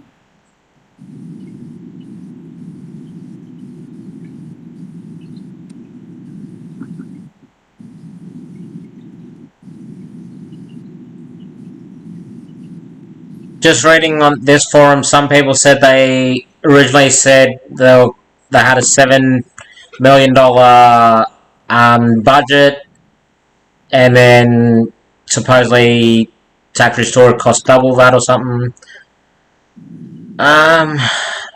Just I don't think anyone actually knows, but yeah, it wouldn't be the. How much did it cost to restore? Let's change wordings around.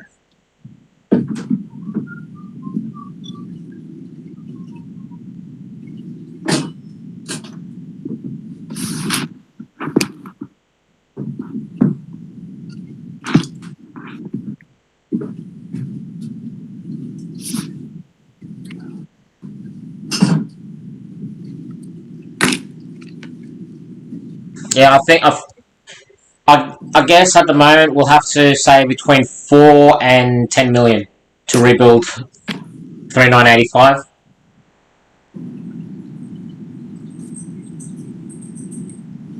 So they have to raise those funds. So who's got that change in their pocket right now? Yeah. So you got to think of it. So if we go back to 4014, as you know, Claude and I said, it probably took 10-15 years for them to raise the funds.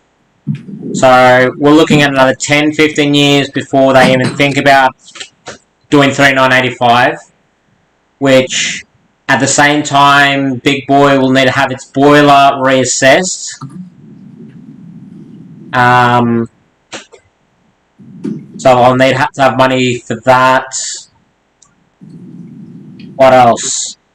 In other words, it's never going to happen. We probably won't see 3985 back on the track. Steve. Yeah, I reckon we won't see 3985 back on the track till at least 2040. Well, I'll be dead. No, you'll be a withered old man. I'm Oh, already shit, a I hope withered. I'm dead by then. I'm already a withered old man.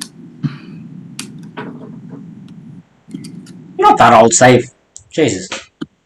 Yeah, older than you are. Yeah, over twice as old as you are. Yeah. Call me up in 30 years if I'm still alive and tell me how good you feel. Yeah. Yeah, I'll call you up and you're like, why are you trying to call me? I'm trying to die. Yeah. Let me die in when peace. Yeah, Exactly. when you're 60, yeah, lay 300 feet of tile when you're 63. Yep. Oh, jeez. Oh, God. Well, I about got one of them fixed up. Of course, I did all that painting this morning. Now I got to paint all the rocks I put on here. Hang on, did you have to add I more painted plaster? I painted the plaster, and then I thought, oh, dumbass, you didn't put the rocks on it. So I got the rocks on it, but I got the support for the one side over here, and that'll fix this side up, and then this side over here, I've got to figure out how I'm going to do that. I think I'm just going to extend the legs on down to the riverbed. Oh, okay. What, like using the scraps off one of the other pieces or something? Yeah, or using the stuff from that Central Valley. Yeah. Girders. Yeah, these bigger. I may use these bigger ones. See, these are quite a bit bigger than the girder on here. So I may add them on, scratch build them in this way. Yeah. We'll do something to get it there. Oh, it won't be too hard. I got to get this trestle built and painted and put in so I can run trains on there. I can't run trains till I get that done. Yeah. Any continuous loop. Actually, I can't remember which video I was watching. I was watching Sparky's video, and he said that was one of his requirements about him having a railroad. Like, when he builds a model railroad, doesn't matter at what point the railroad's at, he has to be able to have a train running. He doesn't like not being able to run a train. Yeah. Well, I can understand that. Oh, yeah, I can understand that too, but... Yeah, I mean, I've run some trains on here since then, but it's been to test stuff. I've not actually hooked something up and just turned it on and let it run, which I need to do, especially on the standard gauge stuff, because that's what I made the standard gauge for, was to go loop to loop.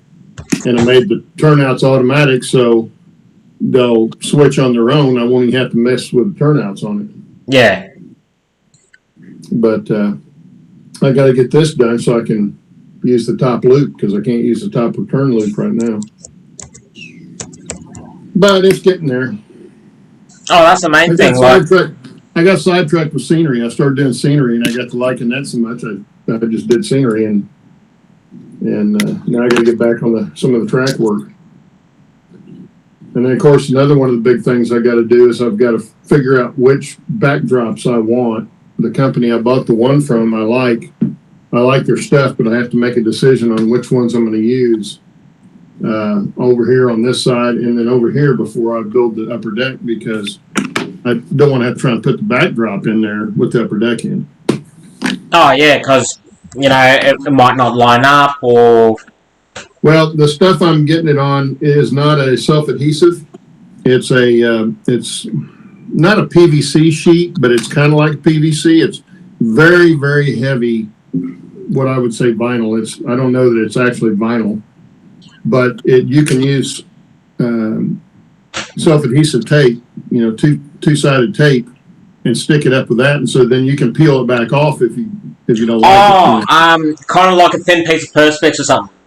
Yeah, so that's what the one that I put in is like that, and I liked it so much. It's a little bit more expensive. It's $1 more a square foot, but I figured, Oh, it'll be worth it, especially if you do decide to try and, for whatever reason you have to dismantle it out and move it, you can at least just pop them off and not be like, oh, now I've got to get these again. Yeah. Well, if I have to dismantle this, it's going to be because I'm dying or something. I don't know. I won't be going anywhere else, that's for sure. But see, I've got so much.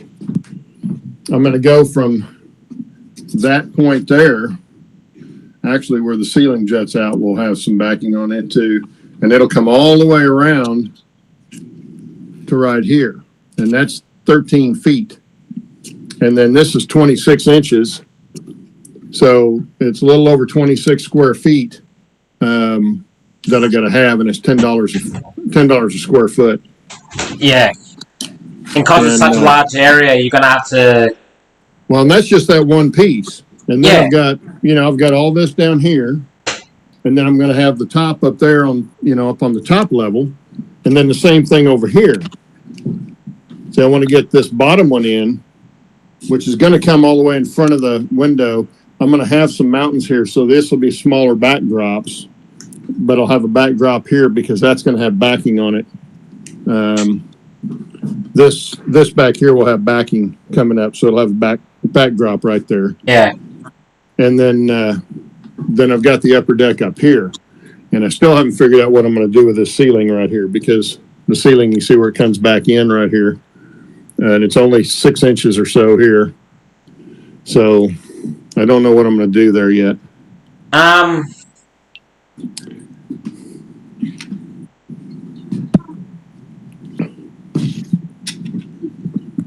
But I'll think of something.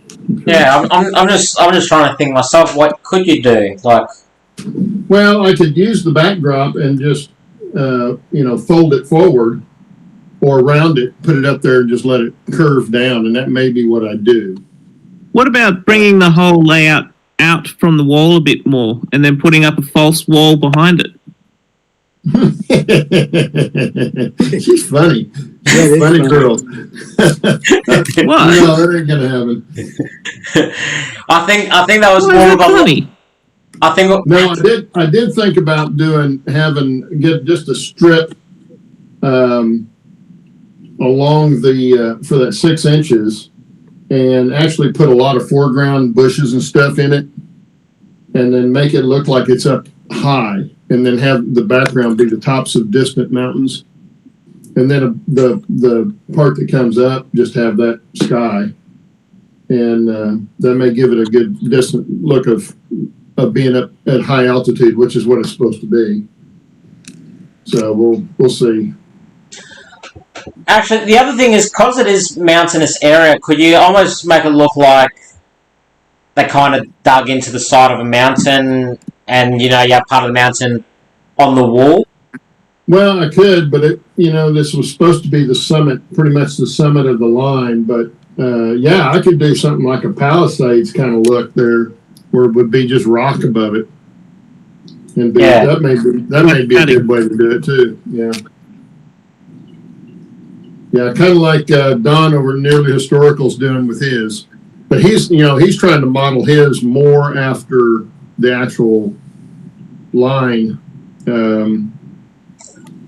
or lines, the different ones of the narrow gauge in Colorado. But he's doing a Palisades area, which is a sheer drop off on one side and straight up on the other side, kind of thing. Yeah. Like the Alpine Tunnel. If you've ever seen any pictures of the Alpine Tunnel, on the west side of the mountain, they had what they called the Palisades, and it was just basically a goat path along the mountain. Yeah. Yeah, no, I've definitely seen, like, in the train simulators that I play on my computer sometimes. One of the maps I play is like a narrow gauge American, and basically, you got the cliff face on one side. Then you got the track, and then the other side is just a drop, and then there's a river. Yeah. It's either you got nowhere to go one way, or you die the other way. Or you fall off the other side. Yeah. It's like, what do I feel like today? Do I feel like crashing into a wall, or do I feel like falling off? Wall? Yeah. Like those are the only options. You don't have any, I'll just gradually career this way or that way. It's just bang or splash. Which one is it today? Yep. Well, there's a lot of roads like that in Colorado. Oh, yeah. Well, there was, you ride the Cumberson Toltec. It goes along Toltec Canyon, and that whole trip. That's why it's such a neat trip, because probably 70% of the trip is along a canyon's, side of the canyon, and you get great views because you can see all the way across the other side of the valley, and you get all the wildlife and all the mountains on the other side too. It's really nice. Oh, would be. Yeah, I shake my head every time I see it in pictures of it and think how they built that. They drug that whole grade on that thing with wooden skids and donkeys.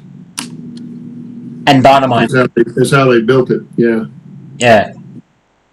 And then by hand, shoveling. Oh, yeah, hand. Like I also remember, the stories they were saying when they were building the Transcontinental Railroad with the... hiring the Chinese, and the Chinese were just in there every day with sticks of dynamite, and what wasn't there a tunnel? It took them 3 or 4 years to build. No, it wouldn't surprise me. And yet today you can build the same size tunnel in a month or less with a tunnel boring machine. Yeah. Well, and on the Cumberson Toltec, you got a couple of different ones. One they call mud tunnel, which I think is still mainly rock, and then the other one's called rock tunnel, and they just blasted the rock out because the mountain came over like this, and there wasn't any place to go over here. They couldn't build it out here. They couldn't even put a bridge there, so they had to bore through it. And of course, it's not very long. It's maybe, I don't know. Let's see, maybe 100 feet long, 120 feet long. Something like that. Oh yeah. You see daylight in it while you're in it. It doesn't get pitch black, when you enter the tunnel. So it's not very long, but it's solid rock. And they did that with dynamite and picks and shovels. Of course, that's how they mined too. When they were mining the gold and silver and everything else they mined up there. Oh yeah. Those guys were crazy. Hey, Jason. I know they did stuff you couldn't get people to do today. Actually, talking about mining, I actually saw a news article a couple of days ago. A couple of guys in Australia found a gold nugget. Really? Where at? Hang on. Jewelry store? Hang on, I'm looking it up. Well, you can still pan gold in Colorado. Oh, you can still do it here in Australia. Well, you can here too. You can find it. Yeah, you can find it still if you're willing to spend the time. It takes a while to find any, but we found some with the kids when we took them up back in '95. They came back and the guy put it in a little plastic vial for them, and they brought it back home. Here you go. 2 gold nuggets worth around 350,000 Australian dollars or 250,000 US have been discovered by a pair of diggers in South Australia. Pretty cool. Of course, is gold still up around 2,000 an ounce right now? It was up there. I don't know if it still is. Well, this news article was printed 6 days ago. Yeah. Here you go. The 2 gold nuggets have a combined weight of 7.7 pounds. Wow. 7.7 pounds? Yep. Whoa. Well, yeah. Damn. That's gold rush. Pretty good chunk, pretty good nugget. Yeah, but here's the thing. Their find was, the reason this became such a news article is because you know how you get those TV shows like Ice Road Truckers or, all those kind of shows? So we got one here called Aussie Gold Hunters. Yeah. They dug up those nuggets on camera. Oh, really? Yes. Wow. Well, that'd be pretty cool. I know they had a show here in the States for a while. Guys were up I think in Alaska. Yeah, Gold Rush. That was a good show. Yeah, and they were, digging with the backhoe and putting in the sluice and all that stuff. And of course, they can't do what they used to do back in the 80s, 1890s, when they'd take a big old water cannon and just obliterate the side of a hill. Hydraulic Yeah. mining. And wash it all away. They can't do that anymore, but Well, I was thinking, like, I watch all those shows, and like I see some of the shows where they're just making, you know, this. They're just digging up all this dirt where they used to mine gold and that, put it through a machine which basically just separates the mud and the gold, and you get all this mud coming out, but you get this little bit of gold, and that's all they do all day, every day. yeah. Well, it's just like the stamp mills before they had the better mills. They used a stamp mill, something like this. This is considered a 10 stamp mill, so it had 10 stamps, and the stamps just were pestles, basically, that they just ran up and down. They were in a bank, 4 or 5 in a row, and they would run the ore down through a grizzly, I think is what they called it, which broke up the bigger rock into smaller rock, and then the smaller rock had. Okay, I don't know what's happened. Everyone's just disappeared on me. Hello? I'm still here. I'm still here, Shannon. Okay. I'm freaking out because both Steve and Claude have just stopped. Yeah. I don't know what's going on there. I was about to bail, Really? but you guys kept talking. Well, I was actually I was in the middle of saying, I'm going to love you and leave you. Oh. Anyway, I got that set up where I can now proceed a little bit. I don't think Claude realizes that him and Steve froze completely. Claude, you froze.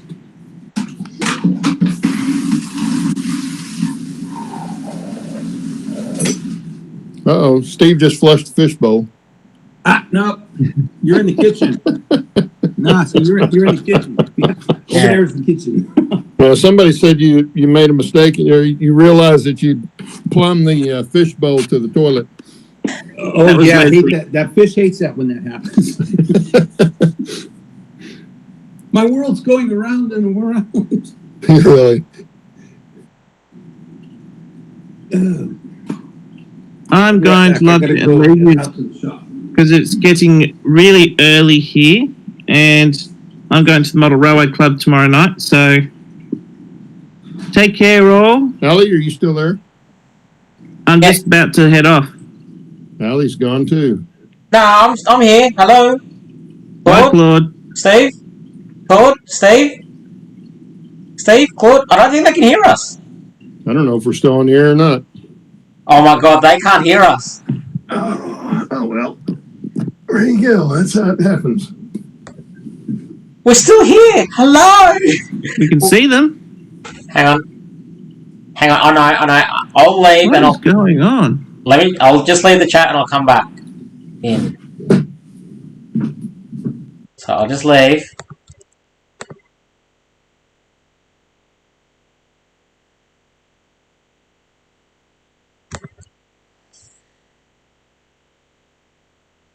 Hello? Hello? You there? Hello? Hello. Got you, Shannon. Hello. Okay. Yeah. You actually cut out before Claude. And so did Steve. And me and Ally where'd they We're go? still here. We could see both of you guys and see each other, and you guys then y'all disappeared. Oh. Well, as I was okay. saying, We don't I'm going care. to continue. Good night, all, especially all those in chat. Thanks for sticking around. Don't forget to like, subscribe, hit the bell icon, buy merch, join the travelling boxcar, etc. and so on. Yeah. See you Saturday. Yeah. Actually, I probably should head off too because I just looked at the clock. In about 20 minutes, it's going to be 6 a.m. And your wife's going to be up and you're going to be in deep trouble. Pretty much. I think Shannon lives in trouble. Me too. I'll get by.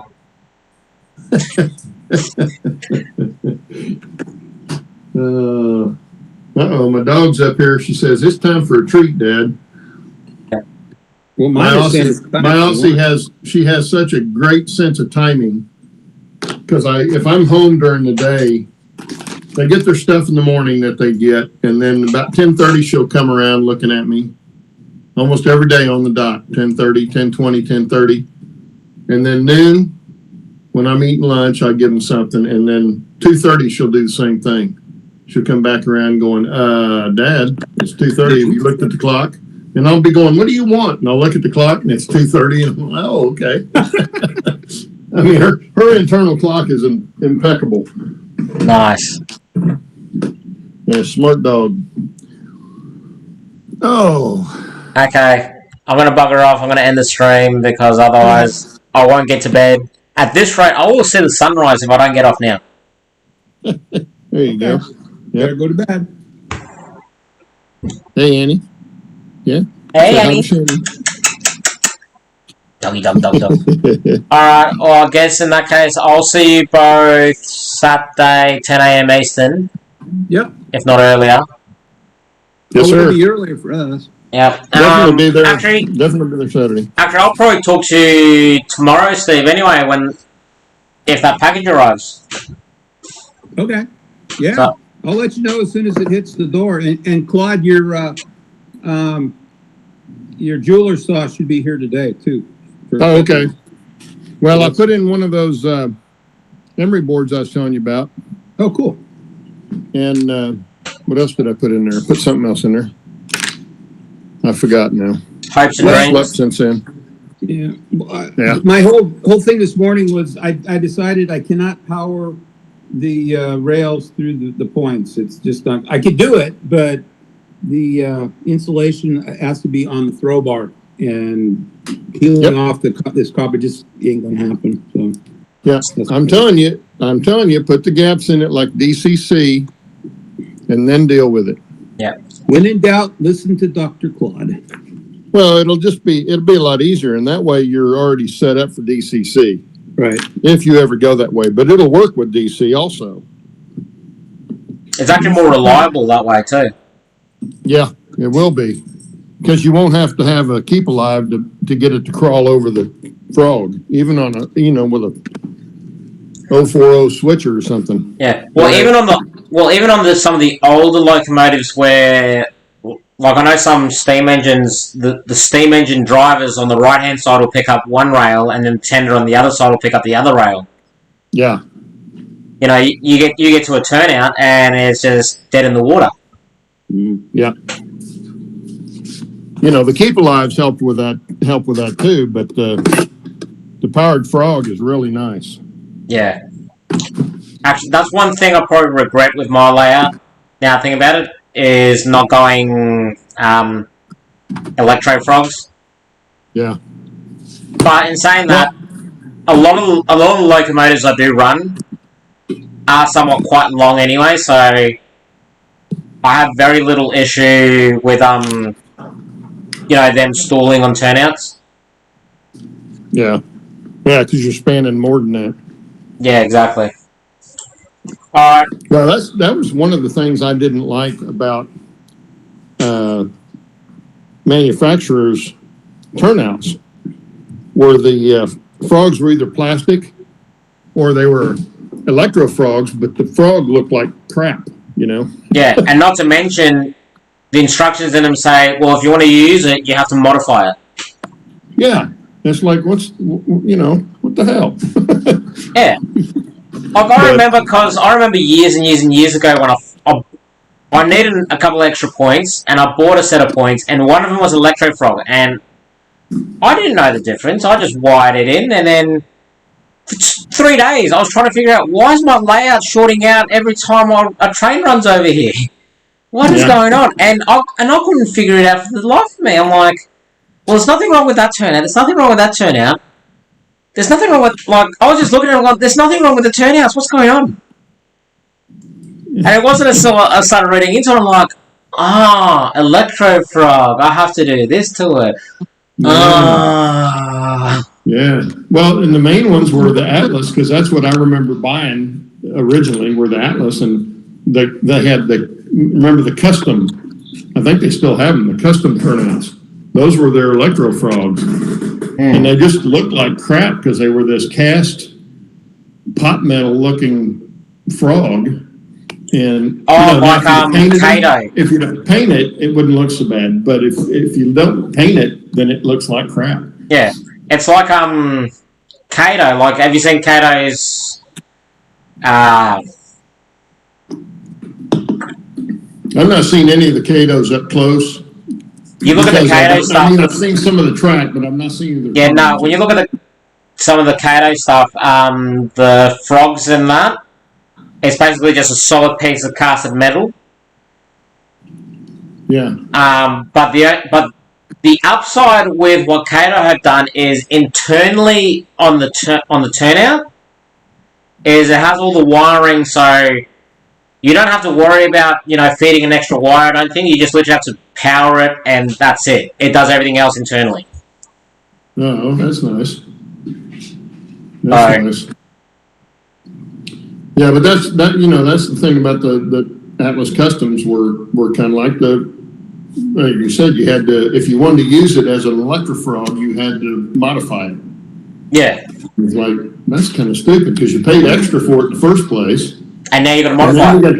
And then you got to modify it. It's like, come on, really? Yeah, I just want to buy it, put it in. Yeah. See, I just think that looks so much better. Oh, it does. It looks so much more real. Yeah. And that's why I went that way. Plus, I wanted to lay rail, and I thought, might as well build my turnouts too. Yeah, well, at this rate, Steve's going to convince me to do it, but I have to. I'm going to get you over to the dark side. It's really not that hard to do. It's getting the tools to do it with. That's what you got to have. Well, that's the thing. Like, I'm looking at Steve do it, and it actually looks like you've seen the videos Steve put up when he was building one. Yeah. Yeah. Just watching him do it is actually very therapeutic, and it's like, and I'm just watching it, and I'm like, he's not saying a damn word. He's just working away, and this is awesome. Well some people read a book. I mean, you sit down and read a book. This is like reading a book. Yeah, after you build the first couple and you kind of get into what you're doing and realize you understand what you're doing, you turn the radio on and you got your beer there, your coffee there, and you start working, and pretty soon you got half a dozen of them. Well, it's also learning. Every time it's a different thing. It's like, I should have done that. So the next one you do it, and so yeah, each one progresses into something different. Well, and you'll learn to be able to modify them too. Yeah. Where you need to shift, kind of like Shannon did with that one that you did, Shannon. You'll be able to shift your rails sometimes. To say what you need to get it to do what you need. Well, it's like you take this right here, and if you look down this outside rail, if I can get the camera on it right. Come on, hold it there, right. There we go. Okay. Oh, yeah. This rail, that's the straight stock rail. You see how curved that is? Yeah. So you could curve it even more if you wanted to on this end. You just take it out of the jig, and as long as your ties are long enough. It's flexible too. You get it on the layout. If you got a problem, you kind of move stuff around a little bit too. Yeah. It's not rigid like a store-bought turnout. Yeah. Right? Yeah. Well, it's like your points. If you didn't get your points with enough gap on them, you just heat it up, move it over a little bit. Yeah. Or if it's got too much, you do it the other way. You can't do that with a store-bought. Oh, yeah. The best you can do there is bend the top of the point, which is not usually a good thing to do. No, I break them half the time doing that. Mm-hmm. Well, that's the thing. That's how I had to modify mine. I had to pretty much take all the factory ties out, leave the factory point shifting piece in there, then add, new sleepers from a bit of flex track, and then I was able to bend it all out of shape to do what I needed to do. Mm-hmm. Well, I would think HO would be a piece of cake after doing this. It's like, this is so tiny. It's like, geez. Well, and then the other thing you can do is if you wanted to make a ladder that was real tight, you take another one of these and you put your points, say, right here where my finger is. Oh, yeah. You can't find a commercial turnout like that. No. Now, I take that back. Microengineering's now making HO turnouts with a ladder set up. But you can't find them commercially other than that. You know, your Snaptrack turnouts, you can't get them that close together. You got to put them right here. Yeah. Yeah, you can't. But you can actually build them up there any way you want. Yeah. And you figure out how to do all that stuff, you know, by building a few of them. Yeah, exactly. Like I'm just thinking about it. If I do get into it, because this is the way I work, is I'll work on one bit of track first, get them all ready, do another bit of track, get them all ready, and then just do a production line. So basically, instead of me, you know, doing one at a time like what Steve's doing, you know, measure the track, file and that, like I'll do 6 pieces of each, and then I'll solder it all together, and then I'll do the next 6 pieces. Well, I think once I figure it out, that's probably what I'm going to do. Yeah. Well, I was reading, there was a guy that he had bought fast track stuff, and he was travel for business, not traveling salesman, but he had to travel for business all the time. So he said he spent so much time on the road and sitting in a hotel room, not doing anything but watching TV, that he would cut up all the individual parts that he would need. And he had them in a case, and all had their own little place in the case. Mm-hmm. And he'd just take that case with him and his soldering iron, and he'd already had them all filed, you know, all the points filed, all the frogs filed, and he'd just assemble them on the road. Yeah. So when he got home, he had a whole bunch of turnouts built. It's a good idea. Yeah, it was a good thing to be able to use your time that way, and you know that it would have been lost otherwise. Oh yeah. All right. Anyway, I'm gonna stop talking because if I keep talking, I won't leave, and I'll see the sunrise and my wife waking up, and then I won't hear the end of it. Don't want to do that. Go to bed. Go to bed. All right. Thanks for everyone joining. Later. Todd. Later. Yeah. Hi, Chuck. Bye, Chuck. All right. See everyone. See ya.